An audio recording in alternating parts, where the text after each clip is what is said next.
episode is brought to you by our Patreon members. Sign up right now, patreon.com/VVC Life. And thank you to all of the patrons that have already signed up and are supporting us right now.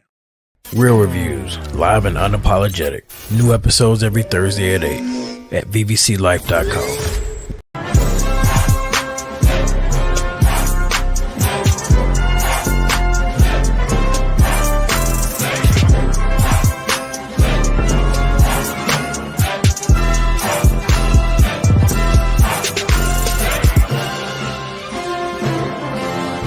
No ticket.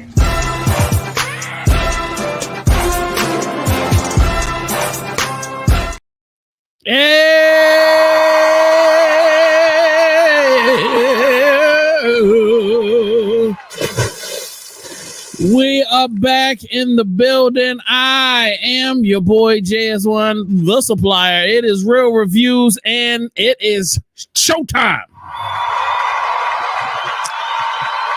All right, I got the greatest team of reviewers, conversationalists, gentlemen, esteemed gentlemen on deck, sirs. We got Eddie Lingo, the executive producer. What's up? What's up? Chilling, man. We got Dad Panther, the co-executive producer. AKA at work on Twitch. You know what I mean? Catch him Monday through Friday from 9 to 5 p.m. I don't know. Just tune in. He could be doing anything from laundry to knitting to, like, you know, writing his memoirs, maybe actually doing some work. We don't know what he could be doing. Dad Panther, how are you feeling today? That's kind of weird what you're doing. That's weird. And your microphone is muted. I said I'm feeling like Pookie, but it all works out just the same. Yeah, thank you. Save yourself. There you go. Man, from corner stops to back lots, Dad Panther is always here to give us all of the risque information that can get our asses whooped in the street. So with that being said, it is the most important thing for us to do is to we're going to talk about some Black history in just a second, but gentlemen, how has your media entertainment enjoyment been for the last 7 days? I waited for on camera for this. What have y'all been watching, and what, you know what I mean, what have you been enjoying? So for me, the last week I've been enjoying me and the fiance, we watch a lot of cooking shows. It's a new one that the Tournament of Champions, we watch that on Food Network where these top chefs be competing. We love that shit. There's another one called The Wild Card that just dropped. So we watch a lot of reality cooking competitions. I also been watching some anime. I actually working through Soul Leveling, but I'm not gonna get into all that because I know but it's been a lot of anime and reality cooking competitions for me this week. Nice. Dad Panther, what you been on? The first thing I started jumping back into Invincible Part 2. They brought it back after that season break. So that's back, that episode. No spoiler. You know, we'll review it probably later at another date, but watching that and jumped into Suits. What do you think about, Jay? Wait a minute. Invincible, the show about the pill where you became, and that was came to talking about the animated series that we were watching on Amazon Prime, Invincible. This is a perfect example because everybody online is talking about this because they took the break before the end of the year. Yeah. Nobody knows it's going right now. There's no marketing, and then people don't know what show you're talking about. All right. Well, I watched the first episode after we did Black Watch Theater last Friday. Okay. I was drunk as a bitch watching that shit. Like, oh, this is dope. I couldn't tell you what happened. Only thing I know is I watched it. I couldn't tell you what happened in the episode. That's good for reviews. We'll save it. That's good. Thank you. Everything happens for a reason. No, that's a fact. And okay. Suits. I started Suits for the first time, or you rewatched? For the first time, because you and Iris were like, I was thinking of Suits, Billions, and Succession. So I'm like, let me start with Suits. Started, and then my wife walked in and saw, I guess Megan is her name. Yeah. Mm-hmm. I didn't know where I knew her from. I'm like, she's so familiar. And he's like, oh, she's a royalty. I'm like, oh. She Yeah. bad. That's actually beautiful. Yeah, you start with Suits. Succession will be a good, secondary, and that way you could end with the coup de grace, like the caviar of this type of TV show. Billions is the crown jewel of just, I mean, like, I'm having goosebumps right now.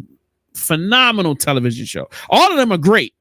But like Billions is so far above all of them. I mean, they are great shows. When you're talking about really great, they are at the top of great shows. And I'll just tell you how great Billions is, how far up it is, to where it's like when you see the last episode, you're like, it can't end. Please, Lord, don't let this end. And it ends. And it's just, you will cry. You will really cry. You know what I'm saying? I don't know many other shows where they ended it strong and you don't want it to end when it ends, and it was definitely crazy. So anyway, I actually ended Warrior. That was the HBO was that, how do they call it? HBO Max? Was it Max? Yeah, you can just call it Max. Yeah. So the Max series Warrior, which I was like, oh great, you know what I mean? I can't wait for the new season.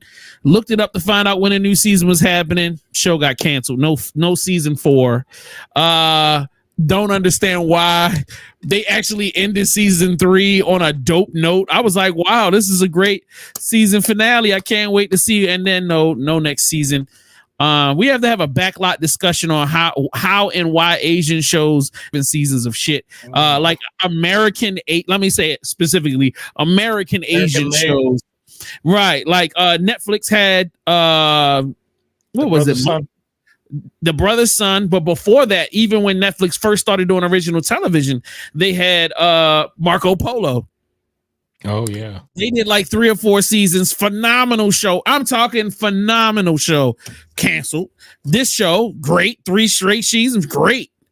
Canceled. I don't know. Now, what I will tell you is that no white person can watch this show and not feel, this whole show, this is dedicated to white guilt, because you can't watch that show and not feel guilty as a white person, because I say black people should watch Warrior, because Warrior will let you know how much Asian people were abused just as much as black people were. Woo-wee. I was watching that shit going, damn, you doing my man dirty. White people's dirty out this bitch. They so dirty. Is it gory? No. To a certain degree? No? It's touchy. There might be little touchy moments, but for the most part, no. They change the camera angle and they pull away. They don't really show you like people's. That's the only reason I hadn't touched it. I was just scared that I was gonna be like, oh. Yeah, no. It's like now I'm sitting here thinking about. I was like, no, they really didn't go into. There might be a few little touchy moments, but for the most part, nah, it ain't like that. But they might bring it back though. I just checked right now, and Netflix picked up the rights for the 3 seasons that are existing, and everybody is released from the contract from Max, and they've done other projects. It'll be complicated, but if people do watch this, they do have a love for it. There's something that Netflix could do. The same way they picked up, Cobra Kai, which I thought was Lucifer and stuff. Lucifer, you know what I mean? I would say Cobra Kai more so because everybody loved Lucifer, because Lucifer was on primetime television. Right. Cobra Kai was on YouTube Plus, and people didn't know. Yeah, like I was good though. The show was fire, it's fire, and then people was like, I ain't getting all that shit just to watch that one show. The moment when I tell you, the moment that shit dropped on Netflix, niggas was going, yo, they got a show about, bitch. I already told you about this shit a year ago, nigga. What are you talking about? Y'all niggas is late. You know what I'm saying? And they picked it up, and that was definitely like that was like one of the first times I would say I saw the Netflix effect, where it was like a show comes from a different platform and just takes off. And then from there, you just start seeing a bunch of shows, like even Suits, that I have been telling people about Suits for years. And then somehow it gets on a Netflix, and then everybody's on. I go, you seen this? Yeah, they seen about Suits. Wasn't on USA? Yeah. I always saw the ad, never touched it. It went to Netflix. I'm like, I might need to. I had to tap into it. I was watching it every week. So many different shows that were like that, where like they want another network. And I'm not saying that they did bad. Like USA did a great job with it. It was a very popular show. But like for whatever reason, there's this kind of social explosion that happens when it gets on that carousel on Netflix, and it's actually a great show. Like when you got a great show already and then it hits that carousel, it just goes off like wildfire. So like, you know, write that down. The Netflix effect is going to be another backlog conversation. Yeah, most definitely. So anyway, Eddie, are we ready for some Black history? I am ready, sir. All right, let's get into it. I'm black, y'all, and I'm black, y'all, and I'm blacker than black, and I'm black, y'all, and I'm black, y'all, and I'm black, y'all, and I'm blacker than black, and I'm black, y'all. All right. So we actually, JS1 brought this to our attention a while back. It's been circling social media for a minute, but I wanted to definitely go ahead and give it an official shout out. So the iconic cartoon character Betty Boop was inspired by a black jazz singer in Harlem. He was introduced by the cartoonist named Max Fleischer in 1930. The character of the jazz age flapper was the first and most famous sex symbol in animation. Betty Boop is best known for her revealing dress, her curvaceous figure, and signature vocals, you know, boop, boop, boop. And while there was controversy over the years as far as who inspired it, and inspiration was tracked back to Esther Jones, who is known as Baby Esther, and she performed regularly in the Cotton Club during the 1920s. And Baby Esther's baby style did little to bring it to the mainstream, and unfortunately she died in relative obscurity, but a piece of her lives on in the iconic character Betty Boop. Loved it. That's how you get her done there, player. All right, let's talk about them numbers, gentlemen. More money, more money, more money. So, you know what I mean? We got another week in the box office, and it is so important for us to break down the numbers. For those of you who are sitting at home and you're watching this and you're going, well, what's going on with my favorite film? Did it actually do anything? Did people go to see it? And who's number one at the box office? So the best way to do that is to just talk about them daggone numbers. All right, let me make it a little bit bigger for you that are like me, that need glasses. All right, so let's go to number 5 in the box office is, hold up, 1, 2, 3, 4, 5 is Cabrini.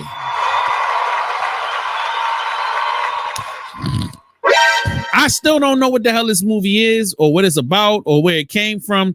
It made $2.8 million in the box office this weekend. The weekend that just passed, bringing its total domestic total up to $13 million. Number 4 in the box office is Imaginary. Brought in $5.5 million this week, bringing its gross domestic total up to $19 million. Number 3 is Arthur the King, bringing in $7.6 million, and it's his first week in the box office, so that is definitely its total gross domestic intake. Dune is at number 2 with $28.5 million, bringing its gross domestic total up for the last 3 weeks up to $204 million. Shout out to it for breaking the 200 million mark. It's somewhere around the area of breaking even at this point. I think it's at either at 250 or 300 million, but it's on track to break even, which is good in this time period because a lot of movies haven't been making a lot of bread. So shout out to them at number 2. So number 1 in the box office, Kung Fu Panda 4, bringing in, Jesus Christ, last weekend, $30 million. Y'all don't play about them kids and Disney, baby. They gonna get that money up out of you parents, bringing this gross domestic total up to $107 million. And some of you are like, well, what happened to the American Society of Magical Negroes? Well, unfortunately, there wasn't a lot of magic involved in this film. People, I think, were turned off by the title.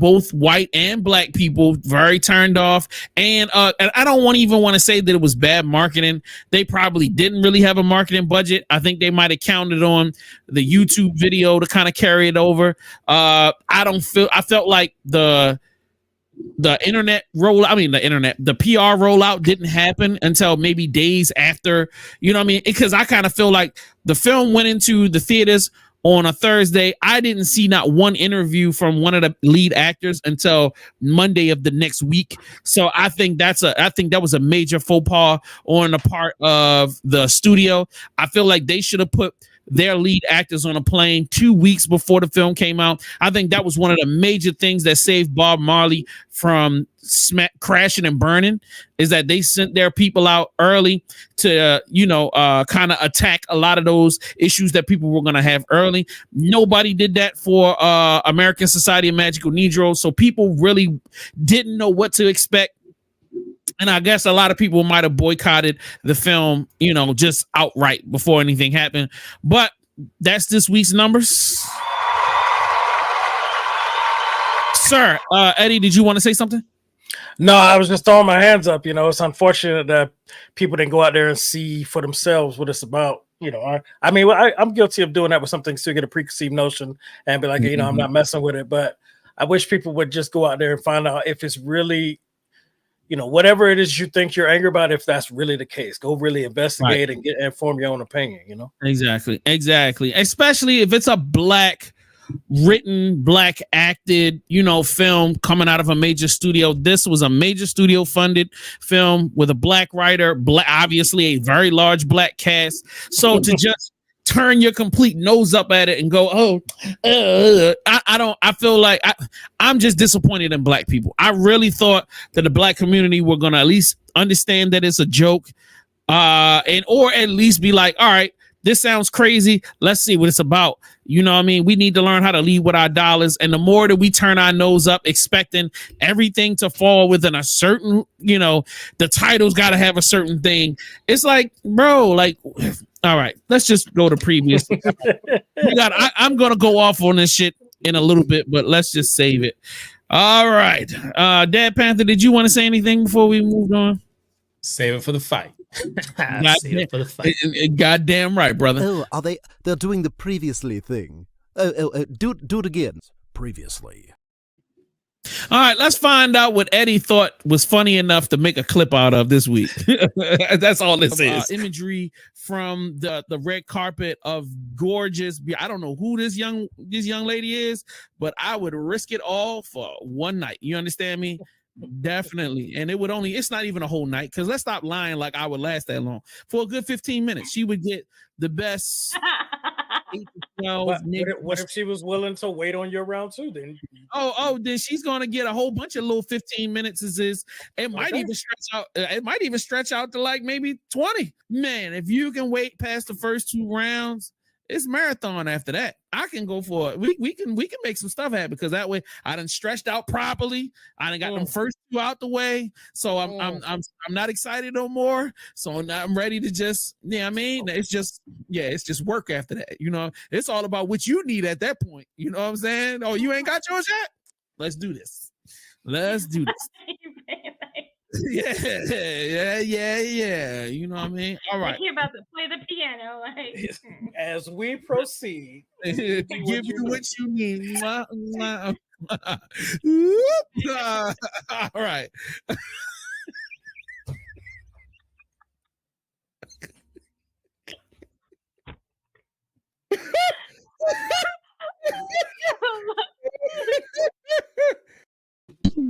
Yeah, I wasn't even gonna let it go that long, but the way y'all ended it with the laugh, I had to let it go all the way through. So awkward at the end, man. Why, yo? Why? Like the sound effect, whatever the. I don't know why. I don't know where I get. I don't even know where I get it from. But all right. Is it that time? Yeah, it's time for our throwback joint. Do we want to play our 60 and out, or It's up to you. We can throw it in a little later when you want to pull up something. Or there you go. There you go. Great idea. All right, let's go to our throwback.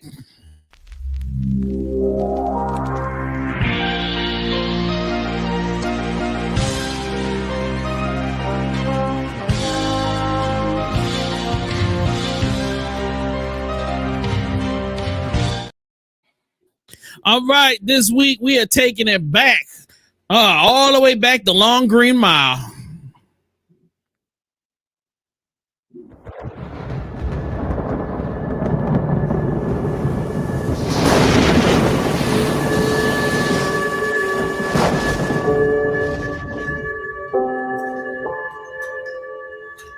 You think if a man sincerely repents on what he done wrong, he might get to go back to the time that was happiest for him and live there forever.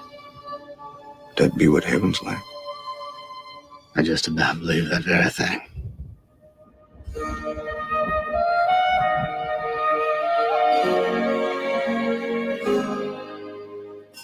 John Coffey, you have been condemned to die in the electric chair by a jury of your peers, sentence imposed by a judge in good standing in this state. Questions? Do you leave the light on after bedtime? I know violent men. I deal with them day in and day out. There doesn't seem to be any real violence in him. Until he kills a couple of little girls.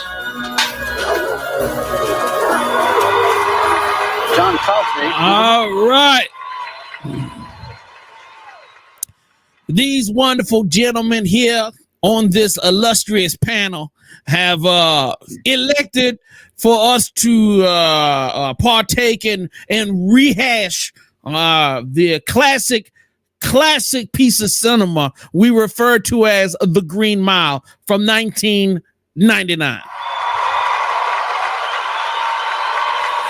My fellow brethren have gathered here tonight so that we could deliberate upon the veracity and the overall gumption of the greatness that is this film. And, I don't feel like we need to spend a whole lot of time remembering or retroizing how we initially felt before the film came out. I feel like we should all bask in the glory of this creation and all lay upon the subtle masses all of our wonderful words of esteem for this moment in time that we all get to re-enjoy this piece of fiction. So, Mr. Panther, would you please so willingly and so eloquently as you always do, give us your highs and lows of this classic piece of cinema? Mm-hmm. Well, I want to say thank you very much for having me up here on this podium. Speak about this movie from the late 90s.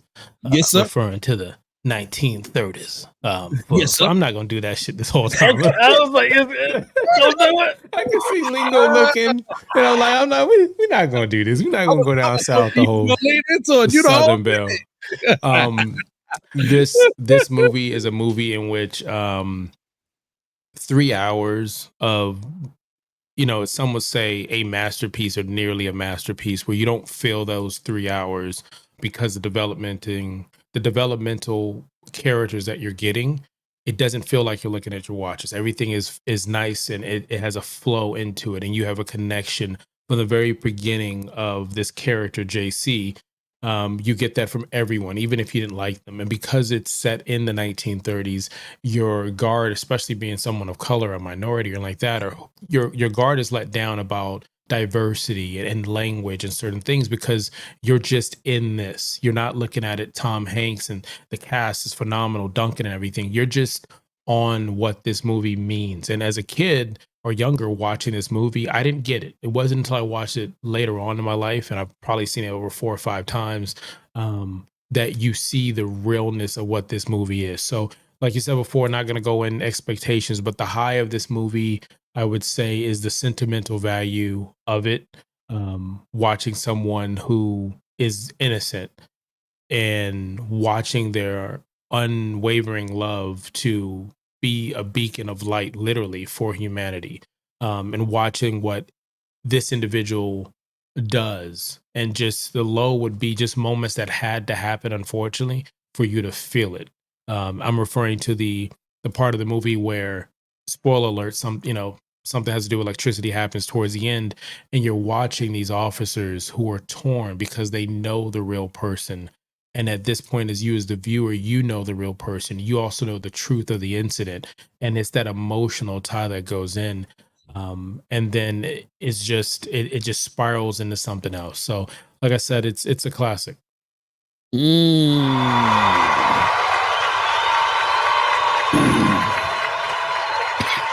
All right, sir, Mr. Lingo, would you rather take over? Yes. So for me, the highs was the fact that in this setting, you actually have Tom Hanks and the rest of the girls. There was only one particular person that was just riddled with evil and racism, and in that time period, it's so easy for everybody to be that way, which made me hesitant to see it back then. I really appreciated that this time the roles were reversed. Instead of being one guy that's seeing potential and just doing his job and not caring about race or color, there was a group of them, and then there was only one bad. So that was I really appreciate that, even when I saw it back then. So now, because I don't like going back to period pieces, when I saw the trailer and I got the yes sir boss and all that stuff, I was like, ugh. But it is Stephen King, so I did want to see it. Another thing I loved about the characters is Tom Hanks's reaction to his interaction and being healed. A lot of these movies nowadays will have that character go on, questioning and doubting that what just happened. You just witnessed a miracle, and just accept it for what it is, and let's move on with the story.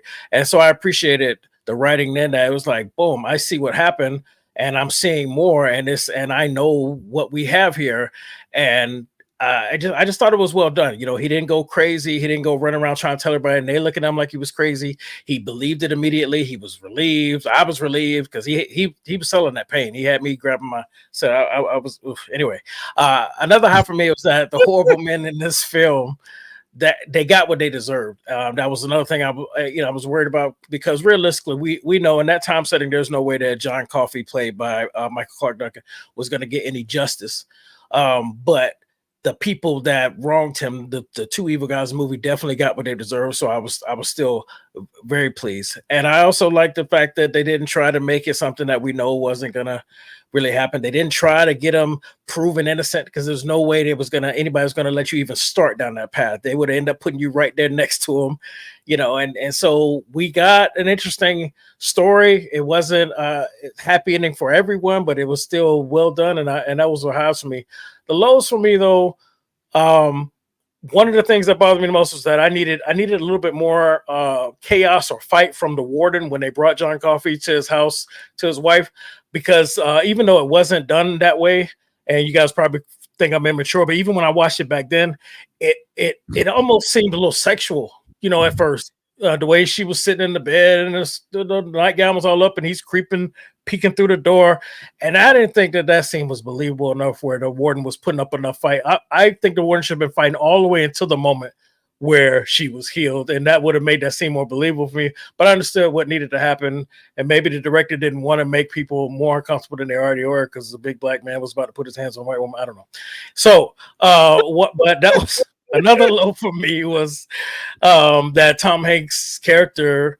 I didn't like the way he had to live on, and everything that he cared about would go, and he would get new attachments, and I'm trying not to spoil, but Tom Hanks, in my opinion, the way he ended up in the movie, I didn't think that was really fair. I didn't really like that, and that's the only low that I have.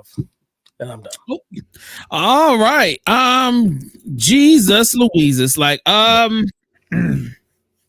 great film. I am right there with my guy Eddie. One of the biggest things that makes me hate old films or period pieces is the depiction of black people in their historical context. The Yasa Misa boss, and the slavery, and the just despicable mistreatment, the comfort that which white people got to be in a dominant and abusive space. I hate watching it. It makes me angry. It makes me frustrated. This film doesn't dissuade that feeling, but I feel like how well the story is written and how well the story is shot, how well the story is acted, my anger is not subsided completely, but it kind of moves to the back, and it's there, and I'm angry and irritated, but I'm also really it's a testament to how great the story is, because I'm locked in. I'm feeling for this gentle giant. I'm even kind of, to a certain extent, you know, I have a respect for Tom Hanks' character. I have, you know, I mean, there's so many elements about this film that makes me not hate everything about it, but I love it. Man, the guy that plays John Coffey, I forgot his name. I think that was like one of his first real acting gigs. Michael Clark Duncan. Yeah, that was Michael Clark Duncan, one of his real biggest serious roles. Yeah, he was not, you know, he did a bunch of stuff, but like that was like one of his most powerful performances. And I don't know if I played it on this show or another show, but it was like an actor talking about the skill of acting, and he says the mark of a great actor is not overacting; it's how much you can hide through, you know, not showing it. He was like, because the normal human way of living is to keep your emotions below, you know, below the face. Well, you know, meaning that you're not showing emotion. And it was just so much that Michael Clark Duncan did well in this. And how even the mystical, magical elements of it, I thought that was fire. But it wasn't over the top. This wasn't I mean, technically, this is kind of like a fantasy film, but realistically, not. You know what I'm saying? I'm just figured out for the first time when Eddie said John Coffey, I was like, how the fuck did I not pick up on JC? I'm an idiot. So, like, you know what I mean? And it puts a bunch of different things in a perspective. It's one of those movies you have to watch more than once. There's so many different details that are there because there's so much stuff for you to emotionally be attached to out front, but there's so much nuance. As a rewatching it recently, you know, getting prepared for this, I'm seeing stuff in the background and the subtle nuances of certain conversations and certain. I'm like, wow, like this film is layered. This is another reaffirmation of why certain people like the creators are just masters of the art form. Like, you know what I mean? Love this film. I don't want to keep going on and on. I don't necessarily have any lows. I mean, everything that I might have disliked was necessary for the film. So I'm all the way in. This is something I can watch over and over again. If it comes on TV, I'm stopping to watch it. You know, I would recommend this for anybody that if you say you have a real film collection, this should be a part of it. You know what I mean? Because the moment I see that you have it, I'm like, all right, you like good films. Now, is it the most exciting thing? Nope. Does things explode? Nope. Ain't no real nudity. Nope. It's none of that. But it's just one of those things that your eyes will be glued to the screen and you will be crying at the end of the film. And that's just par for the course. So with that being said, don't forget about Iris's review. Oh, yes. Miss Iris posted this. No Low's entire movie is amazing. Crouch grabbing was my favorite part. Hilarious. Everything's perfectly all right now. We're fine. We're all fine here now. Thank you. How are you? Wishing I could throw my face through a window. Thanks, Iris. Yeah. So let's rate it. Boy, thanks, Iris. That's so special. All right, what's your rating? Is it a classic? Is it a good watch? Is it catch on streaming? Is it not doing it for me? Is it a or if you ever show me this ever again, I will slap you. Let's go with the Panther, man. Are you giving it them paws or does it get classic? Where are we going with it? How does it fall? I'm gonna say that this is a classic. It just hits on the right notes. it's a movie that, again, we're still talking about. Even a different movie that we're pairing it, with, and the life of Mr. Duncan as he passed prematurely, as far as what he was able to accomplish.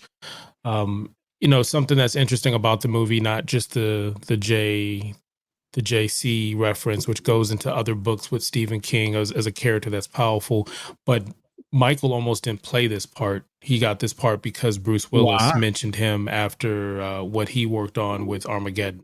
So they were trying to find someone for this role, and it was someone else who took a shot on him and said, "Hey, this is who you got." So but it hits on all the strings. I do agree on that scene with the Warren and what you could have done, that I think not burning Mississippi type of tension, but you could have pressed the envelope on a movie that was already kind of gently pressing that envelope.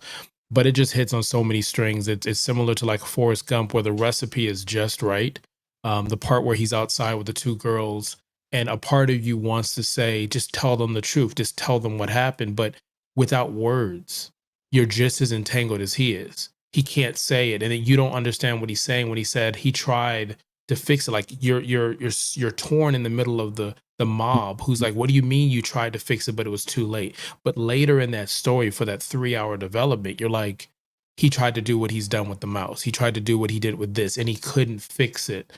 And just moments with like how gentle, like, leave the light on, not everyone had, let me show you what's in this man's heart. And you felt that look in Tom Hanks' face. But it also somberly goes with a gentleman, I hope I don't mispronounce his name, George Stintley Jr., was 14 years old in 1929, was executed by the electric chair for a lie that was told against him by a white woman, saying that he did that. So to see the resemblance of that, and Stephen King doesn't nod to it, but it's just so eerily close to 1929 versus this set in 1930s. Now, he was exonerated for his crimes later on after with his family working to fight those changes, but it's just such an impactful moment like that. So yeah, it's a classic.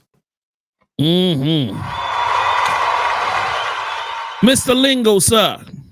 If you guys don't mind, I'm gonna take that last piece that Ron, that Panther gave, and put Iris's face over it and say that was her review, because that was like a whole nother review. It was great.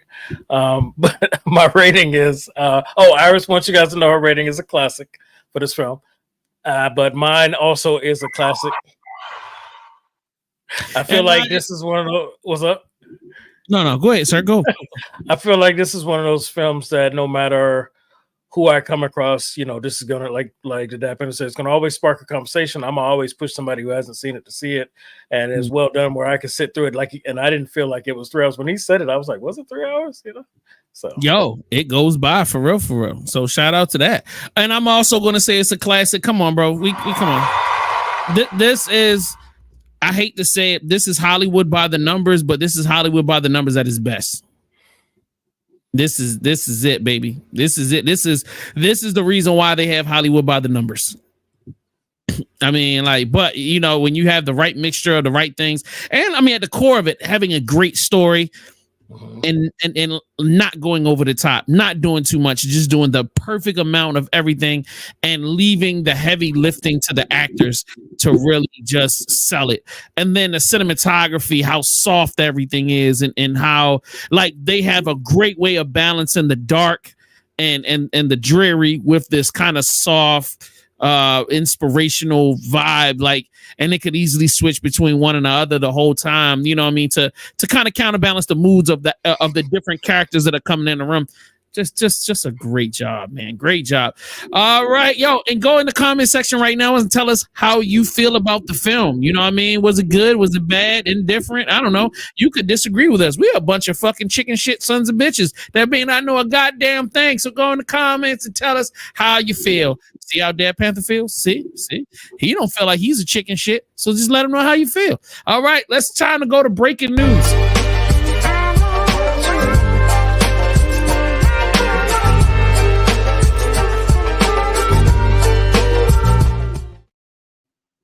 All right, this Saturday, AMC Theaters, Regal Cinemas are dropping Ghostbuster memorabilia, Trap Popcorn Bucket Also with a delicious branded drink. And Eddie, what's wrong, Eddie? Oh, you son of a bitch! We bought ours today. We bought ours today. Wait a minute. How were you able to buy yours today? It dropped today. No ghost. We just went straight to the theater and asked for it. Yo, they told us that it wouldn't drop in the theater until goddamn Saturday. Oh damn! It's yeah. We were gonna go watch it today, but we had to be here for the show. You know. Oh my god! This is for everybody at home that can't see. I mean, well, hold on. Let me put you on a big screen. Show them. Man, that thing looks beautiful, man. It is. Oh, I gotta have it. I gotta have it. That thing hard. Now, also, did you get the cup as well, sir? No. They did us dirty. They did us dirty. Oh man. All right. Well, that's a great way to start a segment. All right. So Mr. Beast is going to give away $5 million cash prize on Mr. Beast's new streaming show. Yeah, so if you are familiar with Mr. Beast, you know that he does a lot of contests on his YouTube channel. So, and he's talked over the last few years about wanting to develop his own show that would go on television platforms so he could expand on his creative. He's got creative juices and he wants to try different things on different platforms. So let's let him talk about it. A streaming show. And yeah, we're doing one with Prime. Let's just say Amazon will give us the most creative control. And by most, I mean all creative control, and they'll let me do whatever I want. And other platforms, didn't. So there's a reason we went with Amazon. They're awesome. I love you guys. I'm going to try to make the most viewed streaming show in history. What's the name of the show? Beast Games, right? Okay. I think it fits it perfectly. It's going to be, wow. This will be the first time anyone hears it. It's going to be the largest game show in history with the most contestants any game show's ever had, but the largest cash prize in history. That I'll probably reveal later, but you can imagine what the cash prize was on Squid Game, and it's higher than that. So the largest game show in history, the largest cash prize in history. And to be honest, in my opinion, like the biggest sets in history, it's the biggest everything in history. All right. Normally I'd be like, oh, shut the fuck up. You talking bullshit.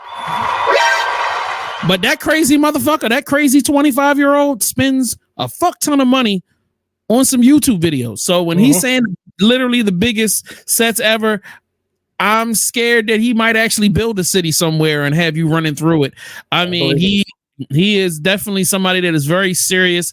And the interview is an hour long. He spends a good 30 minutes on reiterating how serious he is about making sure that not only the show is different from what's going on a YouTube channel, but also reflects the energy and the necessity to want to watch it. So he's saying he's throwing everything into the garbage can, big sets, celebrities, huge cash prizes, and surprises throughout the whole thing. So I'm interested to see how this turns out. All right, let's get into some more news. Sorry, I pushed the wrong button. Something ain't right. Why this ain't right? Oh, that's irritating me. Hold up. There we go. Here we go. All right. Apple Plus TV unveils first look at the Big Cigar, new limited series starring Andre Holland as Black Panther leader Huey P. Newton. All right. And that's the guy right there. He does kind of look like Huey P. Newton. And then look over in that corner down at the bottom. That's my guy, Don Cheadle.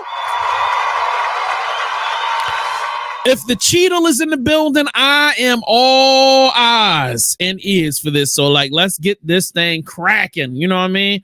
Dad Panther, are you excited to see a limited series about Huey P. Newton? I am, for his story to come out. But it's always cautionary on how it's portrayed.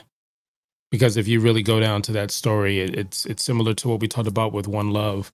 You don't want something to rile anybody up or get anybody with any thoughts or whatnot. So, yeah. Okay. Got you. All right. Finally, on this show, we're going to have a conversation about Mike Tyson versus Jake Paul. As you can see on the screen, I'm about to talk about it in just a second, but I'm trying to find this goddamn clip. Why I can't find the clip, I don't know. Jake Paul's fight with Mike Tyson has insane rules.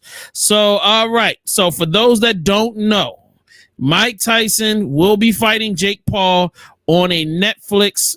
All right, Netflix has paid for a fight between Jake Paul and my guy Mike Tyson. There are special rules involved in this, and I finally found the clip. And let the guy tell the rules. The second part of this rule is it also won't be drug tested, but again, only for Jake. So if you're keeping track, Jake will be able to fight on any performance-enhancing drugs he wants to against Mike Tyson with his brother while not getting punched in the face. And by the way, Mike Tyson is still the favorite in this fight. Let me start that from the beginning because maybe I didn't get it right. And Hold the on. second part of this rule is it also won't be drug tested. So let me I don't know why it only cut short. That was a longer clip. So both Jake Paul and his brother have the ability to, all right, Jake Paul can tag his brother in at any point in time during the fight and not just go out, but both of them can fight him at the same time. Jake Paul gets the ability to wear a headgear. Jake Paul does not have to be drug tested, but Mike Tyson does. That means Jake Paul has the ability to take performance enhancing drugs or take drugs to null his fucking body once he getting the shit beat out of him. And then also there was something else, but this is some bullshit. It's pretty much a 2-on-1 fight. With one person having to follow the actual rules of boxing and the other person following the rules of WWE. What the fuck? Like, you know what I mean? How do y'all feel about this? Well, I feel like they know a lot of people just want to see Jake Paul get knocked out, and that's why everybody's gonna tune in hoping it's gonna happen. But I think it's gonna be a joke. I think it's gonna be I think it's definitely gonna make Netflix have to work harder to redeem themselves going down this road with their live sporting events. They're gonna have to put some real respectable events out following it because this is gonna kind of put a black eye on them. Right. Okay. Dad Panther, what are you thinking? I agree. It's a hot mess. Boxing's already having issues competing with what MMA is doing and other stuff. And so to do something like this with a Hall of Famer and somebody who's actually in the WWE, his brother, people just want to square up a regular fight. So I was hoping this was going to be a regular boxing match. And much like Amazon Prime with what they do presenting the NFL, I thought they were going to do something different with boxing visually and audio wise. So this, I don't know, this is a mess. I honestly, I think it'd be great if they walked out and they didn't fight. It was a commercial for something else. That would be hard. I heard somebody make a comment that if Tyson knocks old boy out, great. But if old boy knocks Tyson out, I'm fucking his ass up. Somebody need to shoot that nigga in the fucking head, bro. Him and his whole family. Don't fucking play. Like, Tyson is one of the like black darlings, bro. Like that's just not something you do. Like, you know what I mean? He's beloved by everybody. So like I'm not cool with Tyson being knocked out, especially by some cornball bitch ass nigga that gets to wear a fucking retardo helmet and fucking tag his brother in like a little bitch every 5 minutes. I'm not with it. So Jake Paul, message to you: fall light, fall hard, fall with your eyes open, fall with your eyes closed. But that black man better not never fucking touch that goddamn mat, not once. JS1 has spoken. So let's move on to some more pro-black moments. What the issue is that we in America lack a fluency in race. Listen, this is a class on the literature of the American South. The film starts, he's a professor, he's teaching Flannery O'Connor's book, The Artificial Nigger. That's the name of the book. It's actually not a book, it's a short story. Nonetheless, that verboten word is on the white wall behind him. A student in the classroom takes offense at this, Well, I just find that word really offensive. and the whole conversation blows up. With all due respect, Brittany, I got over it. I'm pretty sure you can too. What I stumbled onto was an article from a few years ago at the University of Michigan, where a teacher who was teaching the adaptation of classical literature into opera, a Chinese-born teacher named Bright Sheng, had the apparently incredibly poor judgment to show Olivier's Othello in his class. The classroom erupted. He was forced ultimately to step down from teaching that course. Now, I don't know if he understood necessarily the nuances of that film and of that tradition, but we could have very much started the film with that scene. And what I found disturbing about it was that you have now, in that instance and other instances, a younger generation that's afraid to have a conversation around the history of race and representation in our country, and you have another segment, older perhaps or not, of our country that wants to be dismissive of this history entirely as though it did not exist.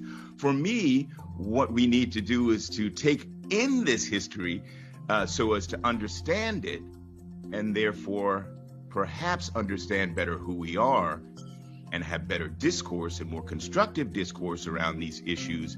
And then, wow, perhaps even we can generate some progress around them.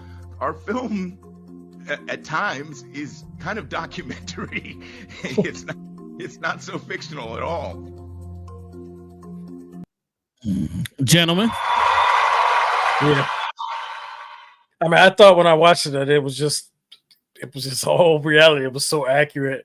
And I felt like on every aspect, I didn't feel like there was anything that was exaggerated on that aspect.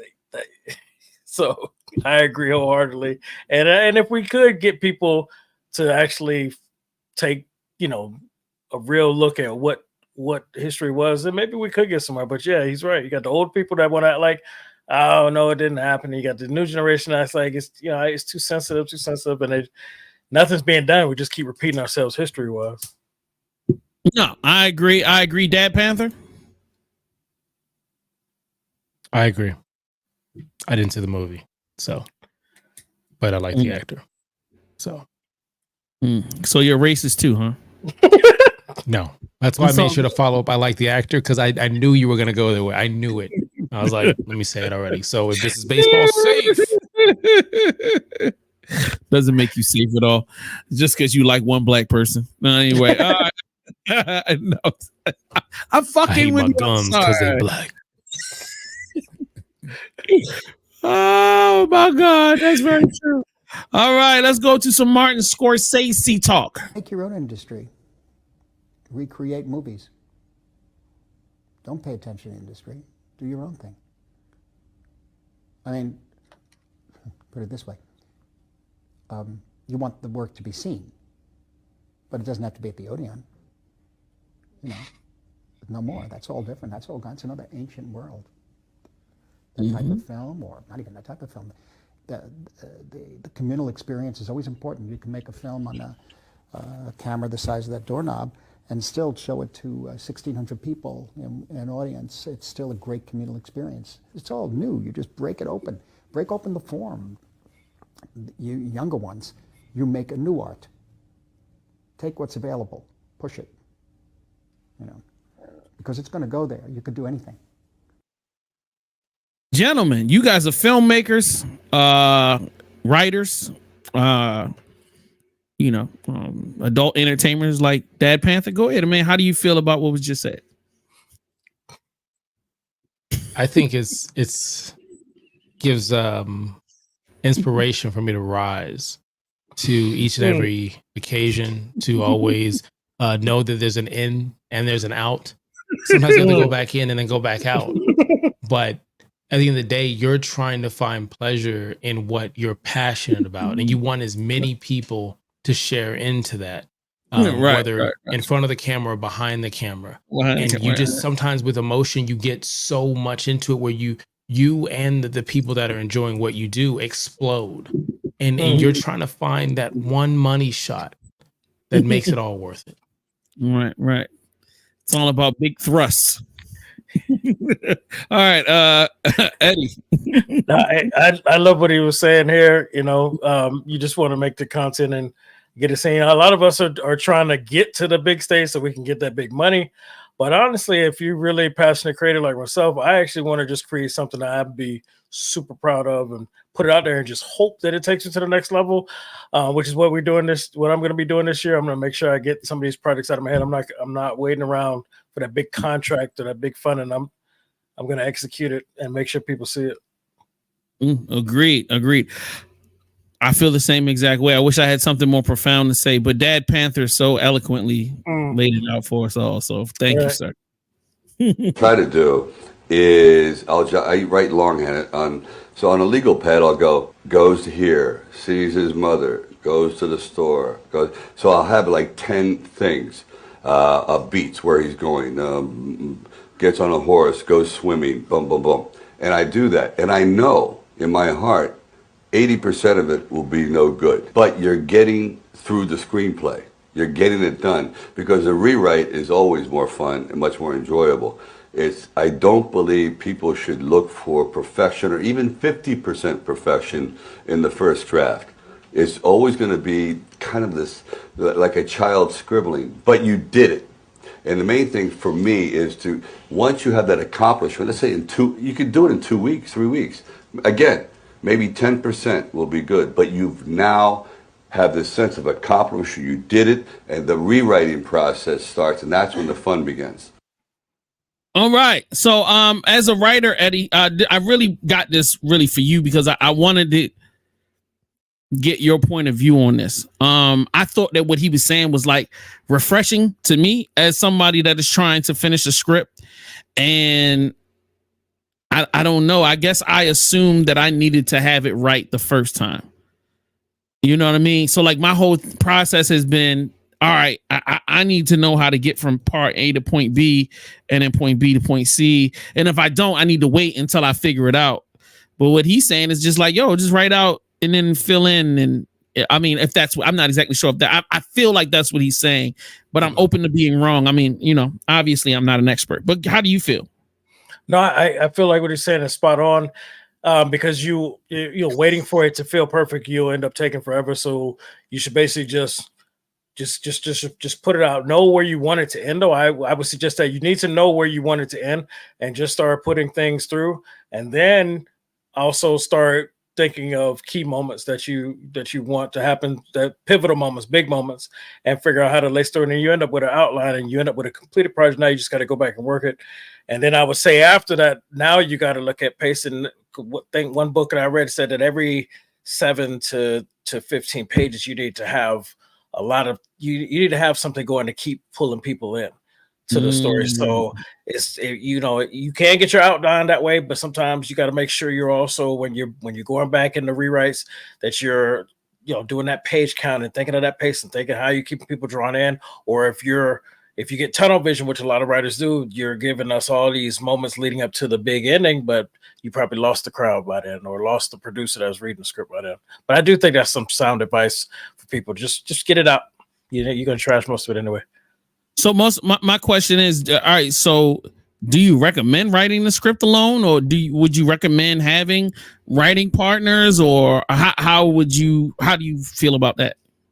In all of my experiences in all writing, I feel like writing alone is what's best for me, because everybody has a different perspective on what's a cool moment or what's cool execution, or your dialogue is different, or the way you want to tell a story. I've written with a lot of people before, and I've taken a back seat because I felt like I needed to have that experience. But me personally, I feel like, right, especially if it's your own idea. If you're collaborating with somebody else, then yes. If it's their idea, I recommend working with them, and you could just throw in it, but be willing for them to be like, take the driver's seat, because it's their idea and they already kind of have a vision. You just kind of help them bring it to life. But if it's your own vision, I say solo and just get it all out, throw all the crazy shit you want in there, and then have a writing partner or two read it after and give you feedback. But the story itself first needs to come just from one.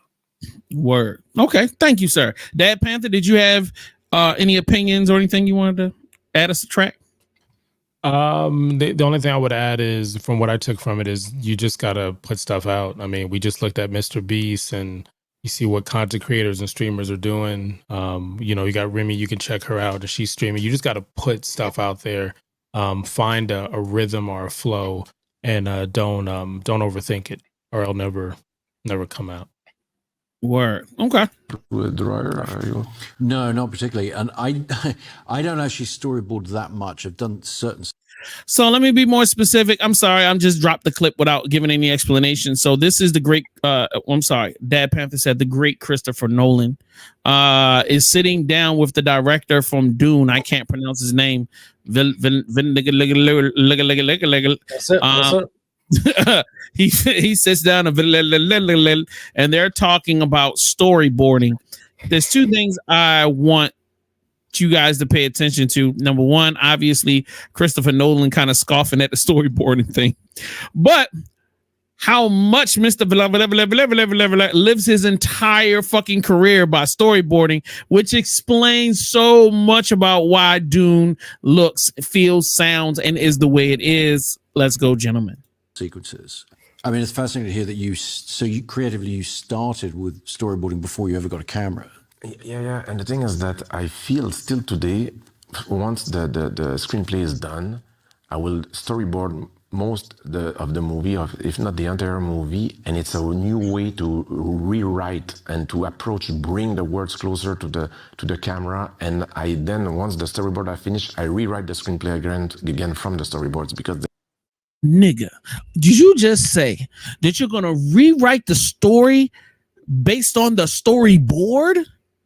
Do you know how how that explains why it goes back into explaining why Dune's characters are flat, or why it seems like it looks visually stunning. The action pieces are great. I would say even that's how we got great pacing. All of this is caused by the storyboard, if I'm assuming correctly. But you not having connective tissue between your characters, not having strong story, not having strong development. You're so obsessed with what you're shooting, you're not thinking about the story that and you're even saying that the story takes a back seat to filming, and that's not good, man. That's not good. There's a lot of changes that will be found through the storyboards, and it's a way also for me to find the alphabet and the vocabulary that would be used, the cinematic alphabet of the film, the rhythm, everything is in the boards. They should never let that man make his own film ever again. Now, I would say it like this. If he were to work with Christopher Nolan, and Christopher Nolan were to be like, all right, bro, let me try it your way. Not try it your way as in like letting the storyboard dictate the story. But look, I'll let you set these scenes up. This is your area to play with. Don't touch these other areas, because this is connective tissue content. And then I think they could come up with a masterpiece. I feel like, and that's not even to say that Christopher Nolan doesn't know how to shoot shit, because Christopher Nolan shoot the shit out of stuff. But the guy from Dune has a way of communicating scale and depth through shots and location choices and color choices, and like Dune looks huge. You feel the weight of the size of the planet and the battles and all of that just through the way the shots are done. I mean, it's phenomenal. I'm never going to take it away from him, but it's just his storytelling is flawed. And seeing that clip, I was like, I've got to talk about this on the show. Have him say out of his own mouth how horrible he is at doing stuff, so that we can all agree and collectively stone him for his failures. Go ahead. No, I'm with you 100%. I feel like he's so focused on those visuals that he needs to collaborate with somebody that's going to focus on the story and the characters and them telling the story on screen. Yeah, maybe he should just be a cinematographer, a DP from now on. Yeah, I mean, everything he's talking is definitely not a director's. That doesn't even make sense from a director's standpoint. And I'm not even a director. Anyway, All right, let's go. John Wick versus Equalizer, and go in the comments and tell me who you voting for. I'll let this young lady give her pitch. Brother asked me if I would rather fight John Wick or the Equalizer. And first of all, why am I in this? How did I get mixed up in whatever they've got going on? This feels like a misunderstanding. Here's what I like about John Wick. Ain't gonna be no talking. No pre-fight preamble where you tell me how terrible of a person I am. John, I know I'm bad because you're here. The high table's involved, and so is Lawrence Fishburne. Here's my problem with John Wick. John Wick kills you dead. It is not swift. It is layered. It is assaultive. It is multidimensional. John Wick is coming in long range throwing a ninja star, then a knife, then an axe. Then he'll enlist the help of a horse to kick you in the face, then throw you through glass, then pull your helmet off and shoot you in the head. Why you gotta do me like that, John? Now, the Equalizer is tricky because when Denzel shows up, you have no idea why he's there. He comes in looking like a concerned parent at a PTA meeting. That's dangerous! The difference is the Equalizer doesn't want to kill. That responsibility is somehow always foisted upon him. And I would exploit that. Denzel, you don't want to do this. Remember when you rescued us from the Confederacy, when you led Whitney Houston into saving Christmas? This ain't you, Denzel. This ain't you. I'm picking Queen Latifah. You know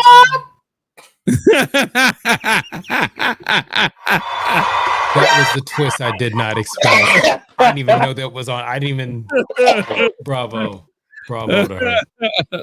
Nah, she is beautiful. I don't know who she is, but if you find her, follow her, because that's an important part Online, of life. on social media. She's I somewhere. just want to say the way you let that up. She's beautiful. If you find her, follow her. Yeah, definitely. She deserves a follow. She definitely deserves a follow. Let me make sure I've got the right thing. And okay, on Raiders of the Lost Ark when everybody got food poisoning. Everybody had diarrhea. And so Harrison Ford, the thing You've got me for 3 hours. Stephen, it's a 3-day shoot. It's stupid scene anyway. He'd just take his gun out and shoot him. Roll camera and cut. 3 pages out of the script. Yep, that's true. That's true. Oh, yes, it's true. And you were sick? I lost 22 pounds. The whole crew? I don't know about them. So I'm lying in this bed with ants in it. Oh, God. In which I have vomited and excreted. I have a temperature of around about 105. I'm dying. And I hear the key go in the lock. In comes our wonderful Australian lady doctor, and she doubles over and she says, "Oh, Christ, John, I see you've got it too. Can I use your toilet?" God died at that moment. I knew there was no hope.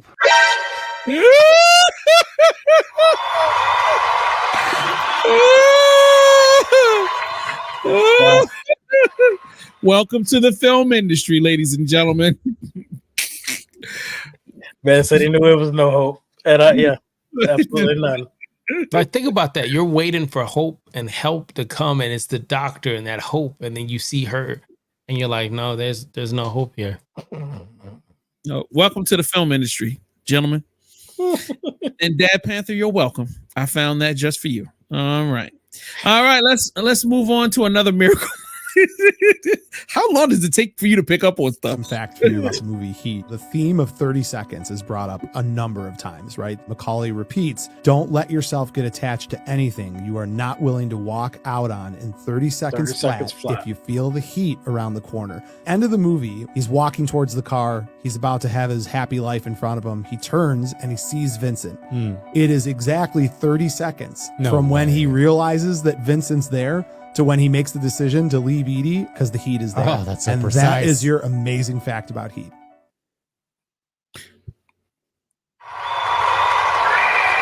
Also, if you watch Frozen, the first one, Olaf is standing there and they tell him he can't come into the ice castle. And so he says he'll be outside. And Kristoff says it'll just be a minute. And I count, and it's a minute. I'm the type of person to watch a movie or show. If you say a time, I'm counting. And this is true. That approves. Okay. Yeah. That works. Let me see the car on a budget. So you want to crash a car like we did in my most recent film, The Pickup. First, you don't need to wreck your own whip to pull it off. Instead, you only need 5 things. You'll need fishing wire, a hammer, foam, a GoPro, and a die-cast toy model. Now let's get shooting. First, I went to the location I planned on shooting and shot a clean background plate by rigging the camera to my car. On a later date, we came back and set up a table and set the foam on top of it, with painted lines down the middle so that way it can reflect into the scaled down model. Next, I lightly hammered at the car, scratching it up and breaking off some parts so that way it can look more damaged. Once it looked ready, I wrapped it in fishing wire, set up the GoPro, and pulled. We made sure to keep the GoPro low to the table and shoot at 120 frames per second. That's key, and you'll see why later. It took us a few takes to get it right, but once we were satisfied with the shots we liked, we pulled them into After Effects. I made sure to convert the footage back to 24 frames, so it played back in slow motion, giving the car more weight and making it look less like a toy. Rotoed the car and its shadows separately using Roto Brush. Once finished, I tracked and dragged them into the background plate we shot earlier, adjusted the color and opacity of the rotoed shadow, added motion blur, some track coparticular, and a few stock elements. And with just a little color and sound, that's how the fuck you goddamn rig a car crash. I hate these videos. Why? Wait a minute. Why not? Why do we hate him? Because they make it seem that they're about to tell you 5 of these steps where anybody can do it. Then it goes into all this technical shit that you need to know how to do in order to pull it off. And he's like, "Oh, I go into Photoshop, okay, so why are you showing me that you're not making it any easier for the average film person who doesn't know all that shit? You're still telling me I need to be taught. I need to in order to pull off this incredible shot. And that's why I hate when they make it seem like, hey, I'm gonna show you real quick. You know, I didn't learn shit." Well, since we didn't learn shit, let's have some fun. Let's say we break into the place, trash the office, make off with the records and say it was industrial espionage.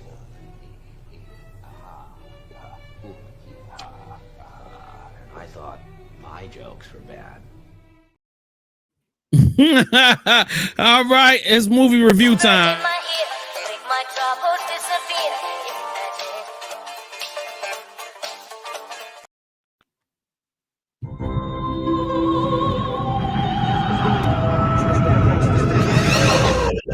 I know you can feel their discomfort, Aaron. Watching you walk through a room full of white people was the most painful thing I've ever seen. Excuse me. Sorry. I don't want to take you to a job interview. There's a recruiting class starting right now, and we got to get you in it. Welcome to the American Society of Magical Negroes. So, understand. It's easier to say. All right, gentlemen, we are back and ready to have a real conversation. How do I want to do this? All right, let's give our initial impressions before I start bringing out outside opinions. Ugh. All right, so 6 months ago or so, I brought a snippet. It was a teaser of the American Society of Magical Negroes. Eddie, how did you feel after I played that snippet? I was not enthused. I did not like the concept or the sound of it, and I didn't want to see it. All right, Mr. Panther, how did you feel about the snippet if you didn't close your eyes and close your ears as you normally like to do? I did watch a little bit, and I was intrigued and excited until I saw the title. And then lost all of it. I actually loved the title and then didn't like the teaser. So before we get into the highs and lows for each of us individually, I avoid the only thing I avoid when it comes down to films, I avoid other reviews until I see films so that I'm not going in with somebody's thoughts already in my brain. So I saw the film, I came home. And one of my favorite review channels is called Double Toasted. It's two older black men that sit around and talk about film and television. To give you some information, both of them are from Texas. They're not from, I don't want to be disrespectful. They're not from an urban Texas. They're more from like middle America, mostly white. Kind of grew up black people in a mostly white environment. So their perspective is a little bit more conservative. And they're both in their 50s. I think one might be in his early 60s. So I was actually excited to see their review because I was thinking we all gonna have a pro-black moment together. But this is how they felt. people are coming down hard on this movie, and I guess that I am in the minority of those people because I am very impressed with this film right here. It's one thing to make a bad movie, but it's another to make two bad movies in one. And the two bad movies they have here, they're both terrible. You don't see a lot of movies trying to be twice as bad. A lot of white people got mad about this movie. So I heard that and I was immediately like, wait, what? Like two different movies? All right. Well, maybe he's an expert, man. He's been doing this shit. When I say I'm a huge fan of these gentlemen, I am a huge fan. Been following him for way more than a decade. When I say I love these guys, I would take a bullet for these guys. But this shit that they saying irritated the fuck out of me. Dare you talk to us like that, making us all look bad. See, this is what we're talking about. Y'all, it's never certain white people. All white people are bad. Why you doing this movie, young man? Y'all never once did they say that all white people were bad. Y'all ain't got nothing to worry about with this movie right here. Y'all are going to be just fine. In fact, I would say that this movie is a magical Negro because it works to the advantage of white people out there. I've never seen a movie just fail so horribly at everything it was trying to achieve. People forget Harry Potter, man. That's what a lot of people wanted here. They were looking for a hog. There was never a moment at any point in time that I actually compared this to Harry Potter or wanted this to be Harry Potter. I don't understand who the fuck watched that trailer or even saw the title and anywhere remotely thought that Harry Potter would. I would never thought about that. So yeah. Awards for black people. That's not what you're getting here. They're the Avengers. They are the Avengers of ass-kissing black people. The real reason why we can't get into any of these deeper issues with this movie, which that's what the point of the movie should have been. Mm-hmm. I mean, I'm not making my movie. Yeah. Y'all the one that came up with the premise. Right. And then decide to drop the for some lame ass romantic comedy right here. The concept doesn't get dropped. It's very present throughout the entire film, all the way into the last scene. Once again, don't understand. All right, let's go. All of a sudden, the movie just says, I don't want to talk about no black issues anymore. Which, by the way, when you do that, it leaves the magical Negro society to just be a one-note joke. Because we don't go any further with that. If I may, once again, I love these guys. I would take a bullet for them. Mystical Magical Negro is one note. There is no more notes to just the concept of it. The movie, I think what made it impressive to me is that it added dimension to a one note. That was my opinion. But let's get into the highs and lows, and I will scream and holler like a petulant child at the end. Eddie, would you mind please starting with your highs and lows, especially since you went into this like this is gonna suck? All right, so for my highs, the movie at first I thought it was going to be a low because it was making me a little uncomfortable, but then when it all came to the end, I realized it was like the movie did a good job for bringing that discomfort to light. So that's actually a high for me. They did a good job of making both. I think both parties uncomfortable at some point to shed a light on the naivete, or the blindness that people have to the situation. I laughed a few times. I liked the love story between the two characters, and it's probably mainly because I thought the girl was very attractive, so I want to see that love happen. But as far as my lows, for me it seemed like they focused on people, the society focused on people that weren't actually threats. And I understand that the whole concept was when white people fear things, they become dangerous. But in my opinion, there are so many more dangerous white people out there that they should have been focusing on. And that's where I actually agree with the double toaster, where it was now just about this undeserving guy who's never really going to be a threat because he's clueless, and this romantic comedy, and less about the premise. I felt like they dropped it as well, so I have to agree with that. I felt like there was not enough magic, and I know they covered it with a line that David Allen said, well, if he just wants to be CEO, this is like a 5-10 year client, so less magic, more listening. Okay, so now you're taking me away from what I came to see. They wrote themselves into a corner. There's a lot of opportunities and magic. The way that they got into the club and they helped that bouncer see this guy in a certain light so things could work. He could that kind of magic could have been applied to help his boss give him another chance with that failed face program, whatever, so he can get another chance to redeem himself or get him moving up in the career. But they was only using magic when it's convenient, and they kind of bailed on it. So unfortunately, I do agree with that concept that they is a missed opportunity. There's a lot of magic happening everywhere else, but not with this person, and so it ended up really just being about the love story. But then they did bring it back with the recognition at the end, so that made me appreciate it more. Because at first I was wondering, I was like, are they going to lose track? And so even though they did bring it back, my low is that the bulk of the movie kind of abandoned the whole premise, and it just came back at the end to say, hey, this is where we're going with this. And I know you didn't like what he just said, but to make the society end up seem like a joke, it actually kind of seems pointless because nothing changed. The society started having difference of opinion because of that guy's situation, and they started doing little things at the end, but David Allen Grill's still keeping the mission, but it's still like, now what are we really? Are we still trying to keep people from being uncomfortable, or are we now just trying to make people realize we need to be equal? What are we doing? And they just kind of just left it out there, but we got the love at the end. So there you go, Dad Panther.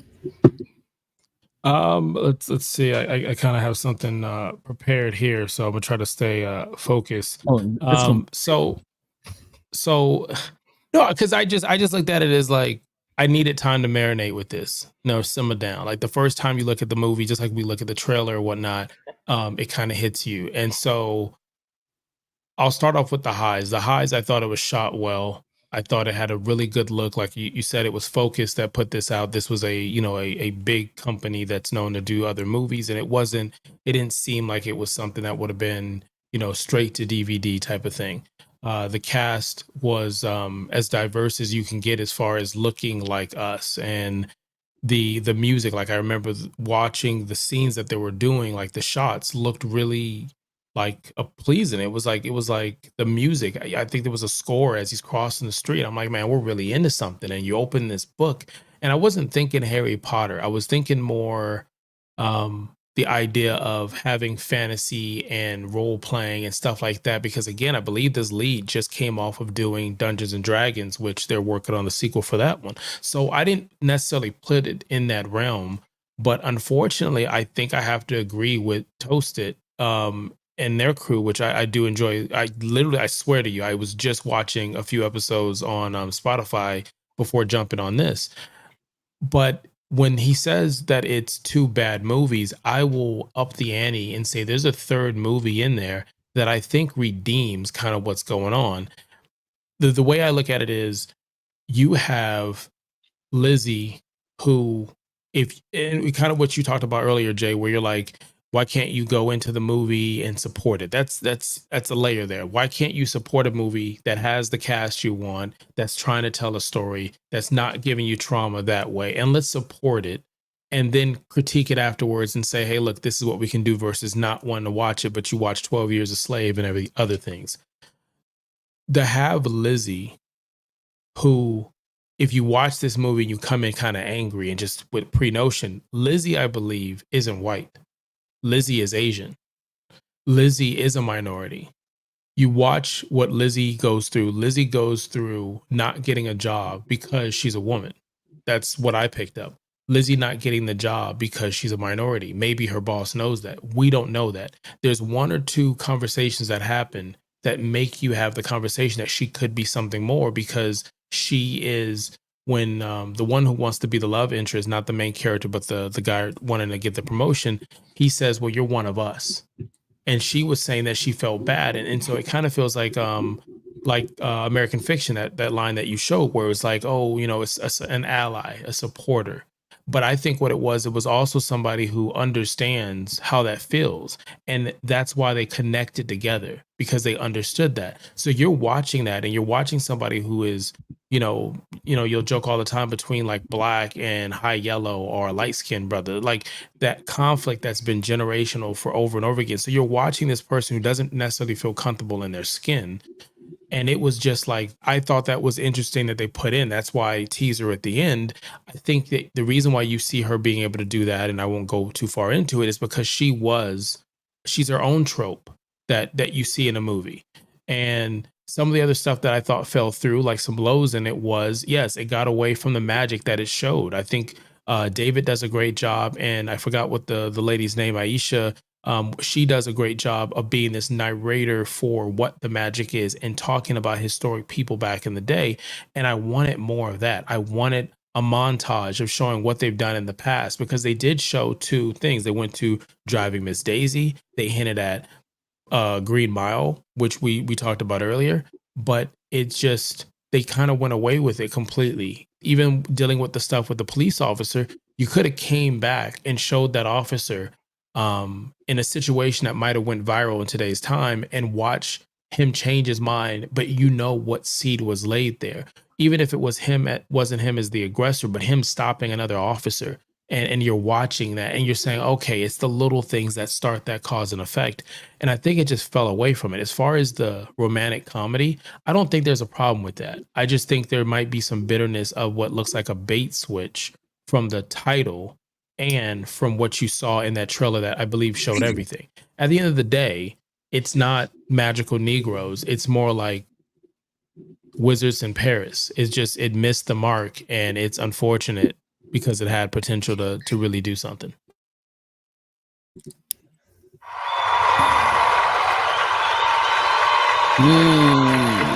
Wizards in Paris.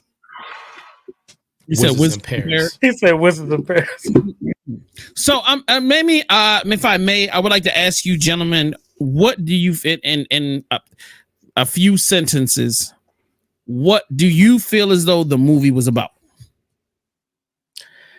Well, overall, with the way they close it off at the end, I felt like they were trying to tell us that we should not have to walk on eggshells to make them comfortable. We just need to live our lives, and they need to wake up. I mean, but that's what I wanted the movie to say. I don't honestly know if that was the overall message, but that's what I took from it. It's just like it's not our job to make you comfortable or make you see us as non-threatening. Mm-hmm. Dad Panther. I think I took it as the magical Negroes at first, the regime, or how you want to see what they were until this individual got here, was to survive. They were doing this to survive, to make sure that they're able to progress and blend in. And when you look at this one that's kind of added that notion that we saw, it was more or less, yes, to survive because there's still ongoing issues that are happening for various minorities, but it's also wanting to be seen, wanting to be heard, and want to be comfortable. And I felt like that was a part that you're seeing that's in there. As far as what we saw from the trailer or whatever the case is, I felt like that was more, like I said before, more clickbait. Might have turned some people away. Okay, cool.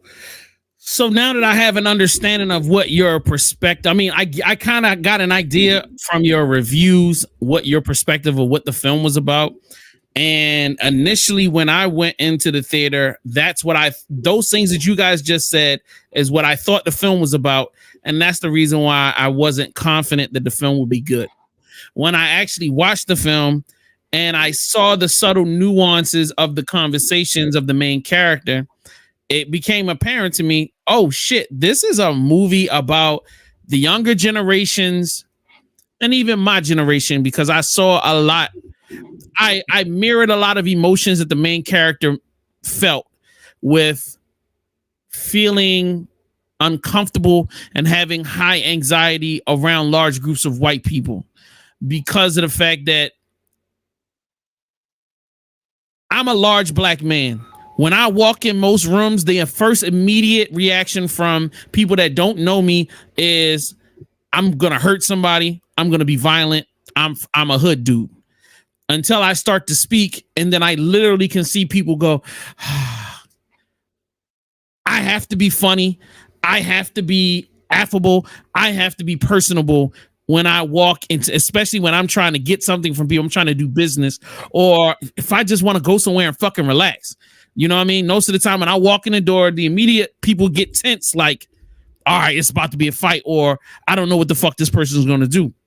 So as much as I should laugh at it should be funny to me to walk into those places, a lot of times I have a lot of anxiety. I have a lot of uncomfortableness because when I was a kid, that shit used to immediately cause fights. I'm a big dude. Somebody needs to tee off on me because they have something to prove, or they don't want to be, they are scared that I'm going to shit on them, so they feel like they need to attack me. And that used to always happen. When I went to black schools, violence was over the top.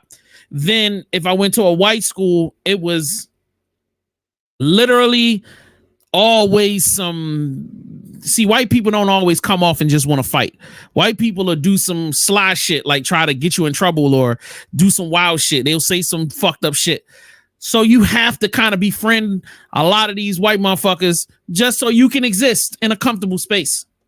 This film was about a young man that didn't learn what I learned when I was young. He grew up because he was a small dude. That's the thing that I really thought. I'm like, the thing that protected me was the main thing that was causing me so many problems. I was protected because I'm a big dude. Yeah, I could fight. I could do this or whatever. But once I got into high school, niggas really wasn't fucking with me. And when I got out of high school, definitely nobody was fucking with me.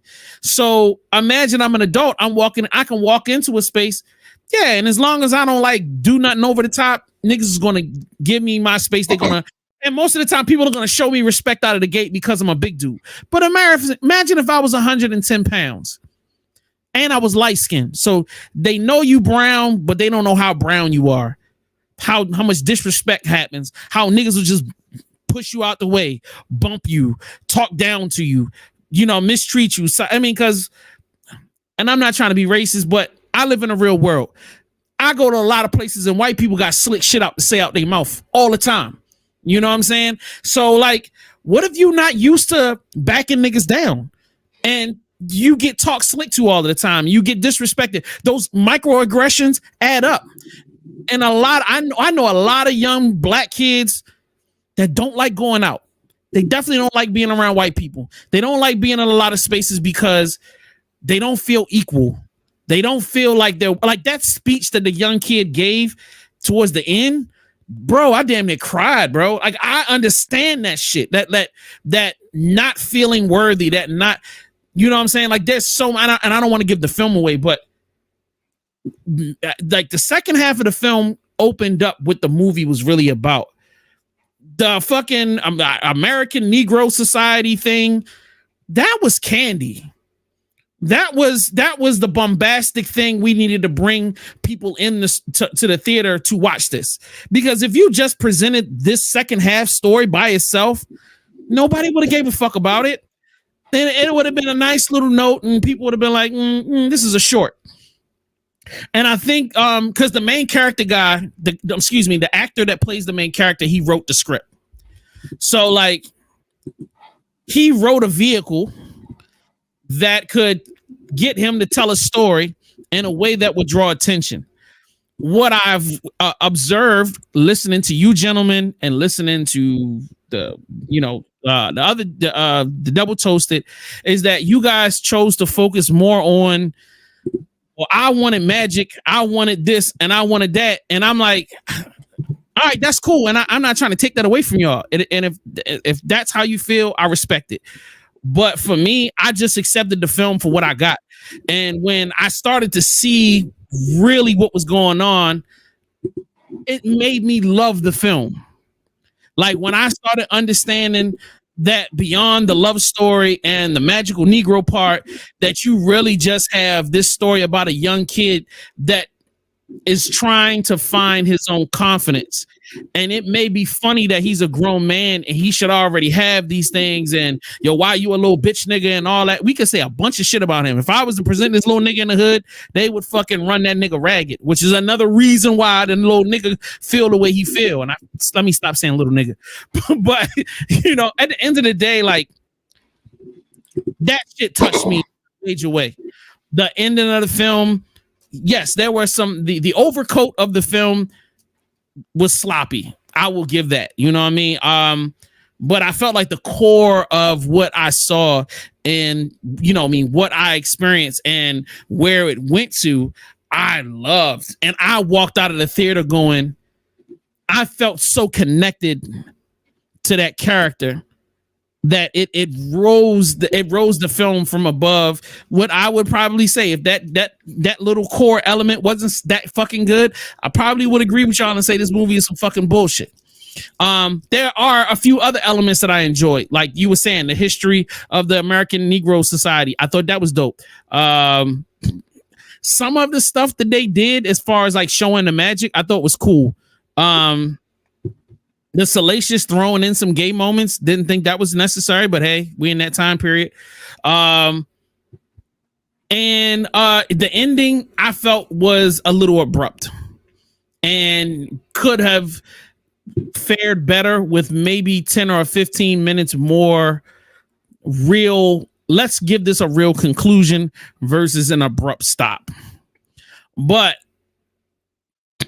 being that I was in a theater with a lot of white people and seeing their visible discomfort at a lot of the film, I understand why they ended the film at the time point they did, so that they wouldn't just have white people just walking out of the theater. I don't think I've given the best review. I'm just giving you how I felt about it, and I felt really disappointed that nobody has spoken about that young man's feelings and like how me and Fame both said the same thing. Like, dog, I've experienced this. Like, this is some real shit. And then me knowing how my younger cousins and my nieces and nephews, like, they literally have told me about how they feel like that. You know what I mean? And the fact that, all right, I have younger cousins that are very educated. We all grew up in the hood. But we all grew up with education. I went to private school. Man, I was in, like, literally, I grew up in one of the worst hoods in Baltimore. Like, they were shooting niggas. Like, there was a nigga that died on my front steps, like in a gunfight. And I'm looking out the front. They shot niggas in front of me and on the playground with fucking Mac 10s. Like, that was my everyday life as a kid. But I went to private school. So I'm speaking proper English, and these hood niggas is like, what the fuck? I got called white boy my entire life, nigga. Like, so you know what I mean? But it was amazing to see this story play out, and then knowing how much connection there is between my generation, the younger generation, and those feelings, you know what I mean, and those elements. So I'm not gonna overtalk it, but yeah. Sorry. But yeah, that's that.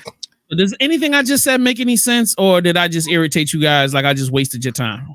Well, so I'm gonna be honest with you, it's a little bit of both. I'm gonna say why. I feel like because of your connection to the character, you're not seeing it like you normally would have, because what you said is the magic, which is what they, it's in the title, and what they brought us in on. You said, oh, that was just to get you in, but this is really about this kid's story. But when we watched the movie The Shift and all of that sci-fi just to get us in, and then all of a sudden they give us this religious movie, that bothered you like crazy. So of course we come in, yeah, we are looking for what they told us this movie was going to be about. But I feel like your connection to the guy, to the character, made you disregard all that. Right. So, okay. So the kid inside of me that feels raped and abused by white people love this film, but the nigga inside of me will definitely agree this is some bullshit. So, like, all right, I would do that. All right, yeah, there we go. I'm with it. Fuck this movie, man. Let's do it. You feel better, Dad Panther? I'm back on board, baby. Wait. Okay, I think we need to rate it, because I don't think the Dad Panther hated it. Yeah, I think for some reason, I don't know if it's the word count that I do. We've done this on a few movies. I think One Love. I can't. But you hear it and you're like, yeah, he disliked it. Let's talk more about it. I mentioned that I found a third movie in here. I mentioned it seemed like the influence of Get Out, wanting to tell a linear story that's in it. There's a hidden Trojan of information, like I said, that went with Lizzie, and that ending of she's a trope. And I even said, you know, when you asked me later on, you're like, hey, what do you take from this? And I was like, the old school we need to be nice and we need to do this for survival, civil rights, and everything in the past. And then the new one where it's like, I want to feel comfortable in my skin. I want to breathe the same air. I belong here. And so those are pieces that I felt in the movie. I didn't take away. And I felt like that was a very strong piece that to me made the missteps of what they were selling us on, the clickbait, which might not be that young man's story from what he wrote, or even the idea of the director. I don't think the director's black. I don't know who the director is at all. It could be for someone else. I don't want to judge a book by its cover, but it didn't feel like somebody who understood what you guys are saying, that struggle, that ability, whether you're white or black or female or Asian. But they made sure to say that. I think another part where you said, well, he just never kind of lived that life the way that, like you said, for your example, to be able to play both sides of the coin based off the audience. But I believe he did, and they did a good job of showing that for the very beginning, where he was like, please excuse me, I'm sorry. And then if you're someone of color, if you're someone who's a minority, even if you're someone gay, like, you see what that is without them telling you. But just in case you didn't, and the crocodile tears scale they had, just in case you didn't, David Allen Greer tells them by saying, don't you wonder why you hold the door open? Don't you? And he goes through what the tropes are, regardless if you're light skin or dark skin, you're a woman. Like, and so I feel like I said, I enjoyed that. I wish their execution would have been better. I wish the conversation would have been, this is a love romantic movie. It just so happens this is what he does for a living. This is the job he does. But that, that's the magic trick. Bibbidi bobbidi boo. Thank Black. you. Hold on. Did you say black? The director's black? No, oh yeah, the director. I don't know. I'm looking at him. I don't know if he's black, but he may be. He light skinned. That's what it's. Oh, is he really? Oh, it looks like. When I saw the name, I thought. I mean, I hate to be that guy. I thought it was something ethnic. I guess when I saw the name, I was like, oh, cool. But there's just the feel of it. Was unseasoned. I like that. When you watch somebody dance, and you're like, oh, bless their heart. Right, they trying, but it ain't got no salt. Soul in it. Yeah. No, I appreciate the conversation, bro. You guys have really given me a perspective that I guess I got so caught up in, like, damn, nigga, like, y'all motherfuckers missed it out. Like Eddie said, you know what I mean? I identified so much with the main character that I did ignore a lot of the other elements. And, like, thank you for bringing that to my attention, Eddie. And, like, I can admit when I'm wrong. It's even though niggas swear I don't. So I'm wrong. You know what I'm saying? It has a lot of major flaws. I will say that. But I might be honest with you guys and say that I really walked out of the theater with a smile on my face. I really enjoyed the film personally. It's definitely on my list of buys, when it comes out. And you know what? Something, I really walked out of the theater and I was like, bro, I hope that people watch this film. I really did. I was like, man, I hope people go to the theater and watch this.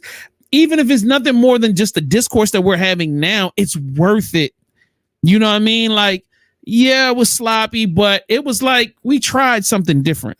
I've seen a lot more white people do some wacky ass shit and it become some legendary, like, it may not have been like a box office like smash, but it'll become one of those legendary underground films. And I feel like, they should really push this, get the budget back, and then make the follow-up. And then, like, I would say, don't follow this main character again. Start with somebody completely different. You know what I'm saying? And then he be like a legend in the background, or he's the thing that they're trying to fix. Like, or he was the glitch in the Matrix. But, like, we're going to train this new person, and they have a completely different experience. You know what I mean? And they're doing their thing. I was thinking the second one would follow Lizzie. You bring some of the same people back. Lizzie is magical. You're seeing those tropes as a woman or an Asian. You're seeing that. He doesn't know that she is a magical, whatever that trope would be. And he's trying to live his regular life. And I think that'll be interesting to see if he finds out, if he can figure it out, the two sides of it. But to kind of piggyback on what you're saying, I did want people to watch this movie. I feel like the execution was just so far off that I had to sit back and look and pull from this to say this is something good, because there's other stuff that does the conversation to both sides of the aisle and executes it, I think, beautifully. Dear White People on Netflix, especially that first season, it does a good job of staying authentic, being seasoned, but allowing you to educate the other side and to give that experience. Or shows like Blackish, where you're in that trope, you're in what that is, and you're seeing the son who's light skinned, and he's going through those throughout the season. Obviously, those are multiple seasons, and you have a time to build those characters. I just felt like with a cast that was this well put together, it was just Wizards in Paris. Wizards in Paris. Hold on, y'all wizards, y'all. We wizards, y'all. What if they changed the name to Wizards in Paris? Would you like the film more? It would the same thing. It would have been clickbait, because you would have jumped in like what's the Jesus movie they did that kind of had an upbeat kind of feel. You would expect it. What is it, the Claremont Lounge or something like yes. that? Clarence, the Book of Clarence or something like that. Book of Clarence. Right. So that vibe with the music and the feel, you would have dun dun dun dun dun. You would have been like, yeah. You would have been sitting there. The theater would have been popcorn, people laughing. Like that would have been a different movie. But again, it's the clickbait of the title and how you presented the trailer. I didn't see the trailer, but I'm hearing that if you saw the trailer, you saw the movie. Got you. Okay. Salute. All right, Mr. Lingo. Just want to show you, gentlemen, that is our. Oh, that's the director. The writer and director. Okay. Yeah. You know he's the lead actor in the film, right? That's not him. That is definitely him. That's not him. No, the dude, you're talking about the dude from the Glow TV from Dungeons and Dragons, John Smith, I think is his name. Yeah, I can pull up the Bring another guy. Yeah. Bring another guy. Yo, they look just. No, that's somebody else you're talking about. Oh, damn. He said they look just alike. You see what he just did? All black people look alike. That's the lead actor. No, that's not him. It's not. No, that's the director, my friend. All right, I think he was the one that wrote it. All right, so it's not him. No, that's not him. All right, that's him again. We're going back to the movie. No, that's see that guy. Okay, that's the right lead there, actor John, is Justin Smith. Justin Smith, and he's been in some good things. He's got some other projects that's lined up. I really like watching him. Look at this guy. Jurassic World. You trying to tell me they don't look alike? You saying they don't look? No, now you're. You know what they may look. They may favor. They're not the same. He's like that. So All they said that you're like, you didn't hear the speech that he was doing on the stage. He's pouring his heart out. I didn't do that. Oh, I didn't. Look alike. Hey, Deb, I ain't make fun of your fucking review. Don't make fun of mine. God damn it. No. Listen, I'm not making fun of it. I'm alluding to the misstep of this movie's execution. And I know I get that part. But these two light-skinned niggas look alike, bro. They do favor. I'm not gonna lie. I'm looking through all their pictures. Come on, yo. Okay, then show another picture, because that first I'm picture gonna do it side by side. That first picture, he was shining. The director was shining. Oh so my I didn't God. see it. But So had a shiny forehead, so he can't look like the other light-skinned nigga that didn't have a shiny forehead. Is that what we doing? I don't know. No, hold on. I got you. Wait, we'll go ahead and put up Iris's review while we All right, let's throw this up here on the screen, and then we'll actually get the review on the air, because her shit takes forever. All right, highs. Movie made good points on how it feels to be unheard and how it is not our job as people of color to make you, in parentheses, white people, feel better. Clear picture on what it is like to be a person of color in today's society. We're free, but we're not free. Lows. That fucking orange knitted sweater, I wanted to burn it. Wow. Horrible costume choice for the film. Also, not sure if this would be a spoiler, but the fact that she took being left somewhere so well and freaking flew that quick. The timeline just went by way too fast. I would have been livid. Yes, Iris. They didn't stick the landing. Huge fucking spoiler, my dear. So like yeah, let's not do your superpower. That's your superpower. That is definitely her spoilery shit is definitely her superpower. Hey everybody, look at the Ghostbusters cup. I know. I'm thinking for fucking ever. So anyway, what if that was her power or just anybody's power in general? Like when you're at work and you're like, man, I'm not gonna mess up this season finale of Breaking Bad. I ain't gonna do it. And person shows up and say, hey, you know Jack dances backwards. And they just leave. And you're like, well, y'all heard that? And it just messes up the movie. You're like, where it came from. Facts. Magical. Yeah, that's definitely magic. All right. So while he's looking up these pictures, Dad Panthers, it's a classic, a good watch, a catch on streaming. I'm not doing it for me. Is it a? Oh, hell no. Or if you ever show me this ever again, I will. You. Go ahead, sir. Dad Panther, what are you saying? I don't know why, but when you showed me this rating again, it changed what I was thinking about. Yeah, you got to come back to me. That's not good. I'll say that. Yeah, that's not good at all. All right, Eddie Lingo, you gotta give us the review so that he can piggyback. Is it a classic? No, good okay, fine. No. I'm gonna jump in there. No, so there's no that way. I'm gonna go for what this movie showed me that it was. I think we can all agree what we're gonna say. If this can fit in a section, we're at Blockbuster or Hollywood Videos, this would be in the romantic comedy section, correct? Correct. Okay. So then based off of that, it's oh hell no. I don't see this movie being Netflix and chill. I don't see this movie bringing me closer together with someone. I could see you sitting next to somebody and you may be upset at what you're watching. You may have somebody who might be white or vice versa. And the conversation at the end, and you're not sitting there saying you want to go share some breadsticks? You want to go to Popeyes? So for what the movie was, I can't, and let me know if I'm wrong. Let me know another romantic comedy. It's your rating. That misstep. So when you Netflix and chill and you get hot and bothered, you say, hey, babe, let's go get some breadsticks? Is that what you're saying? Hey, listen, sometimes you need some carbs to put in there. Sometimes you need some carbs. Gotta load up. Then that's not Netflix and chill, sir. That's just Netflix. No, that's after. I said that's after. If it turns into it, it might be after. Okay, you didn't say the after part. You was just saying that you're gonna watch the movie and then afterwards, if you don't get the feeling like y'all want to go out for breadsticks, that's not really the game. I was just saying the vibe of the movie doesn't say lean in close. And like there's moments where you're like, oh, look at them, they're cute. Then there's moments like, okay. Well, we'll talk about what this means after. If we really talk about the historical context of a great Netflix and chill film, this technically would be a classic because by 30 minutes in, you going fuck this. Let me eat your pussy. Like, come on, put your legs up. like you just gonna be like, man, it's just playing in the background. You ain't paying no attention to this. You going to work. It's going crazy. No, you may say something wrong and somebody might have to get out the house, walk home. You might have to block somebody's number. It could be one of those. Wow.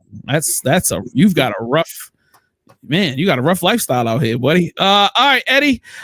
He said you like me when I was in my 20s and shit. He's saying shit to get thrown out the house. God. Damn. You want my review? You want Iris's review? She did say it. Yeah, give me Iris's review first. Iris's rating is it's a good watch. I think that's the one right below classic, right? That's what the way he said that. The way he said that, like, hey, we just saw Green Mile, and she put it one right underneath it. So Iris gave it a good watch. All right, Eddie, what's yours? All right, let me get the chart again. Yes, sir. Yeah, all right. So for me, I'm actually gonna give it a catch on streaming. Even though I do felt like there was a lot that was missing and they wrote themselves into a corner. There was some stuff that they dropped the ball on. You know, at the end of it, I still walked out feeling pretty good because I was worried we weren't gonna get the message that we got at the end or that moment. I was really worried that they was gonna try and just let this be the way it is and we just have to accept it. And you know, he was just gonna be like, well, I'd just rather be in love, but the fact that we got the end we got, I still say it's a good watch, and I'm gonna tell everybody still go watch it. I'm at the co-sign with the big homie. I walked out of the theater enjoying it. Like I said, this is definitely gonna be something I purchased. This is definitely a catch on streaming for me. For everything he just said. Like honestly. Can I show you the picture now? Please, sir. Please, sir. No. If this is Westworld, one of these are a robot. Stop it, 5. Can we not admit that these niggas look like they related? Come on, bro. You got it. All right. What I'm all right, Dad Panther. What I'm saying is, you can't be disgusted when I said they look alike. I mean, No, I'm not. Listen, I really think you hear me and you put something in there. I'm not disgusted at all. I'm just saying he looks like the dude from Powder. What was that movie? Powder? With the spoons and levitation? Dirty. Yo, you a dirty nigga. Yo, that's it. No, listen, that's just a bad picture. That's a bad picture. That's all I'm gonna say. That's a bad picture. Man, all that black can't people. be the only picture. The fact that you found that can't be the only picture. I mean, that was the main one. I could show you more if you really want to look. But all right, we're gonna hurry up. I feel like if he was watching, he's like, I don't look like that. That was a bad picture. I always tell people that.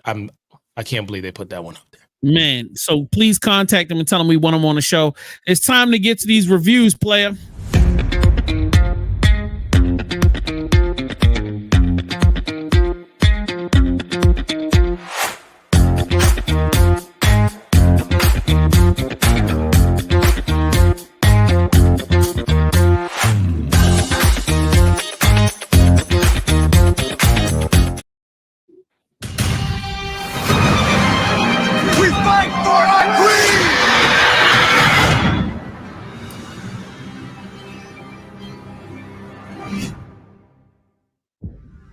I'm so sick of the trailer before the trailer. His firstborn child to succeed him. He held to his decision until death. And yet, Alison's son sits my throne. I mean to fight this war and win it. The realm will soon tear itself apart. If men do not remember the oath sworn to King Viserys and to his rightful heir. The High House are marching. You must crush this beast at its head. Our terms are very simple. Renounce the false king and bend the knee to the king, or your house burns. When the desire to kill him takes hold and reason is forgotten, you will not even remember what began the war in the first place. We fight for our queen! Feel what I've begun.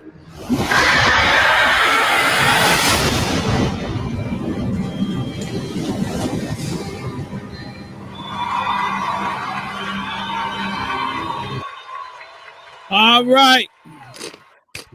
Thank you for reminding me. I need to get caught up on that. I still haven't finished the last season, but I definitely feel you. The question is, can they get over their writer slump and give us some better character development, give us some better storytelling? Can we make this? Can we relift this franchise back up into the greatness that it once was? I pray to all gods in old land and new land that we could get some real shit popping, because the first season wasn't horrible, but it just makes you miss the original. My homeboy, I sent him the link to this and he said, man, I'm just gonna go back and watch the original all over again. And guess what? I couldn't be mad at him. I couldn't be like, nah, don't do it. No. So anyway, you've been wanting aliens. Now you're getting aliens.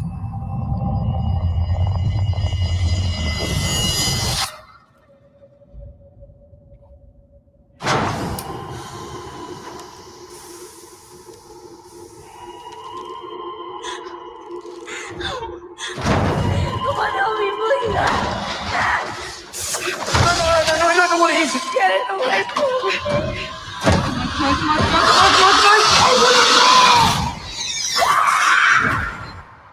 Run.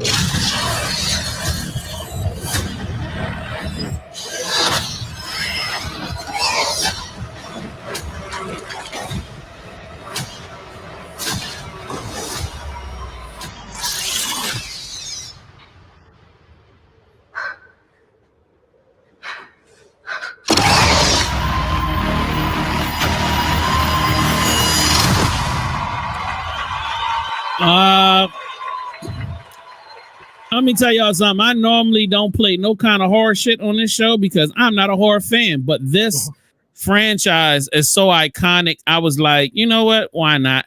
But that'll be the only trailer I play from this film. So, live it up, niggas. How do y'all feel about this? I'm gonna stay away from it. It looks gory. It's horror movies. I like sci-fi. No. Yeah, the gore factor is gonna be too high for me. No, agreed. Now let's get into something we all can't wait for. Close your eyes. Your eyes can deceive you. We must not trust them.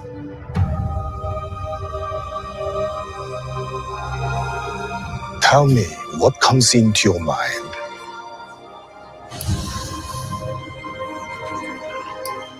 Life. Balance. I see fire.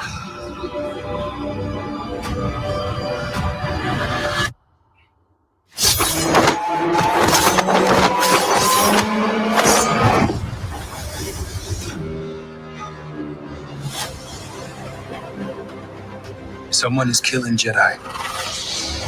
It doesn't make sense. What happened?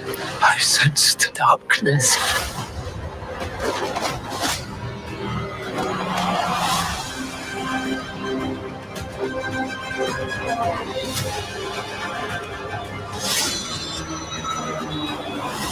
This isn't about good or bad. This is about power and who is allowed to use it. What is that?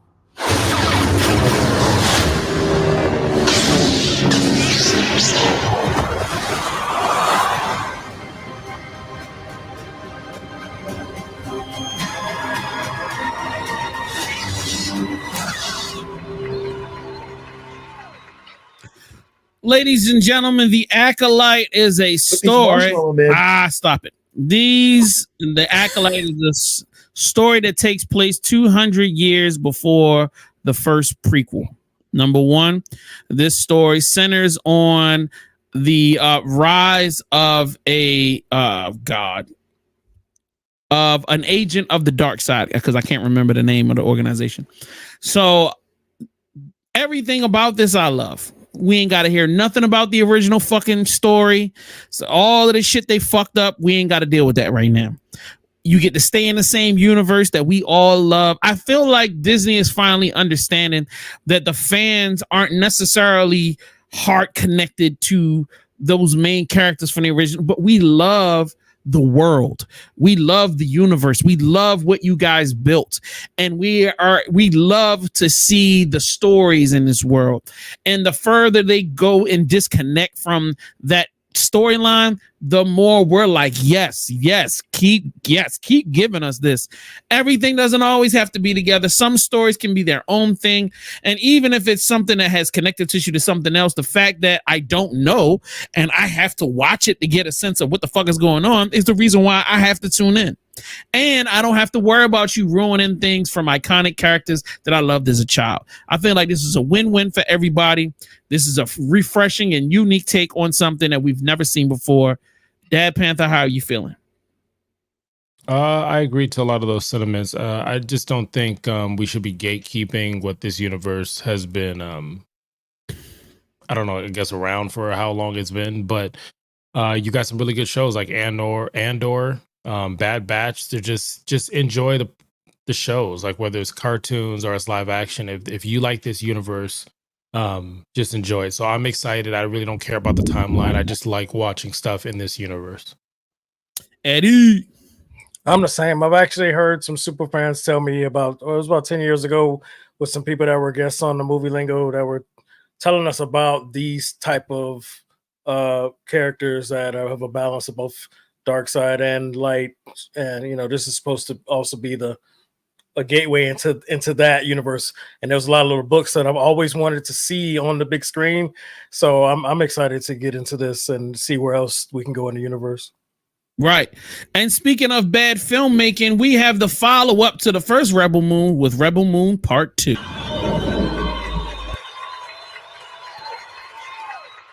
The movie no one asked for, the movie no one wants.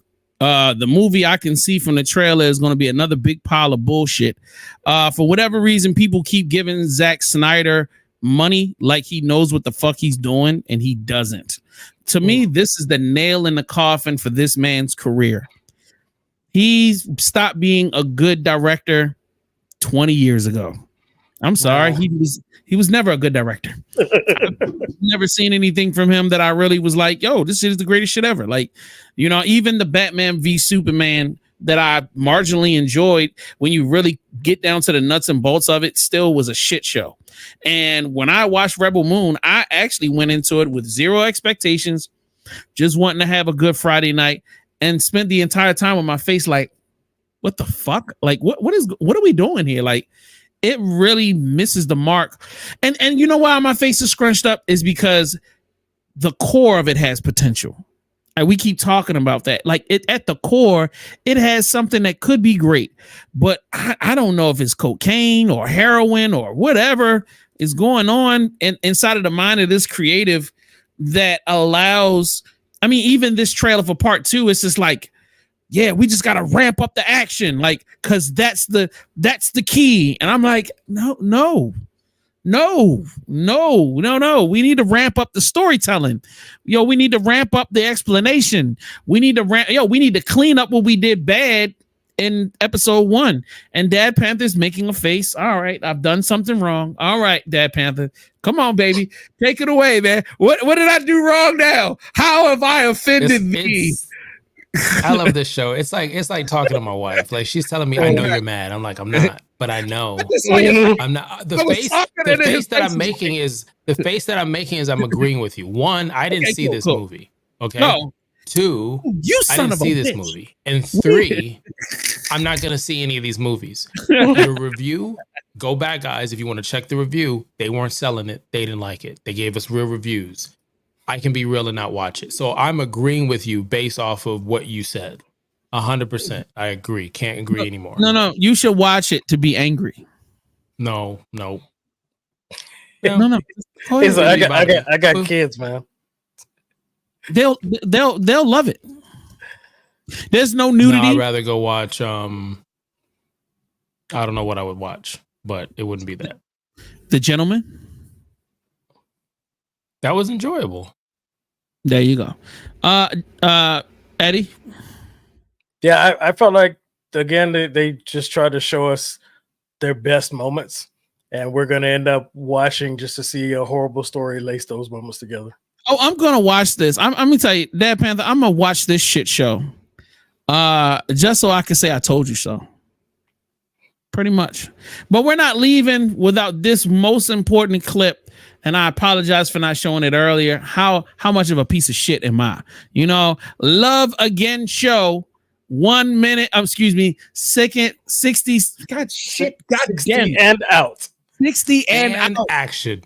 This is the Dad Panther with another 60 and out. Today, we're talking about the movie Love Again. This movie right here is a rom-com. 2 people who are madly in love, but tragically, the male dies. 2 years passes and she has the idea of texting her ex's phone number.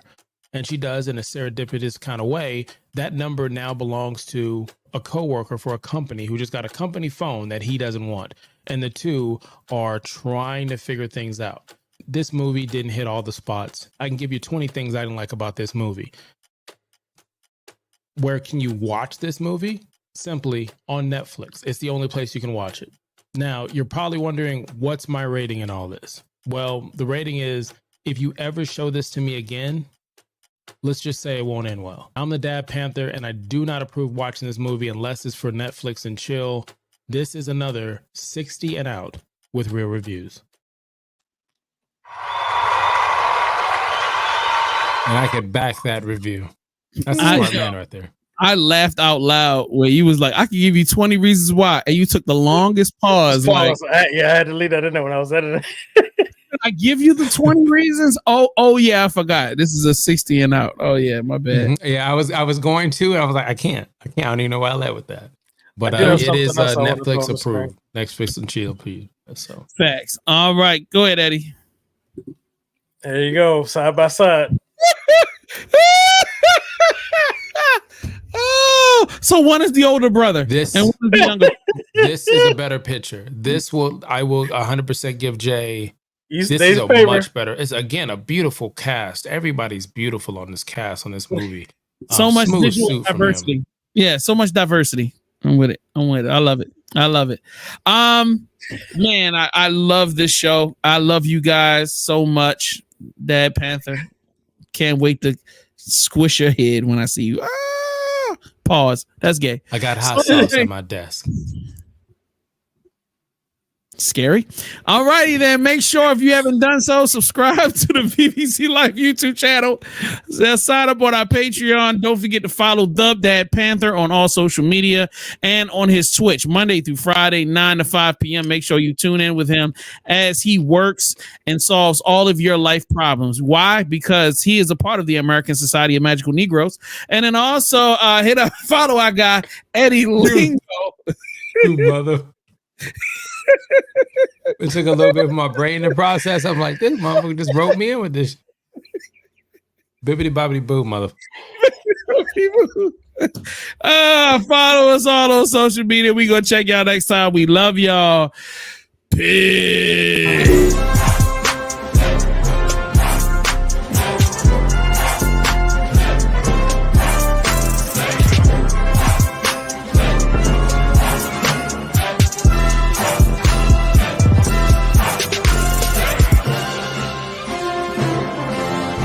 No ticket.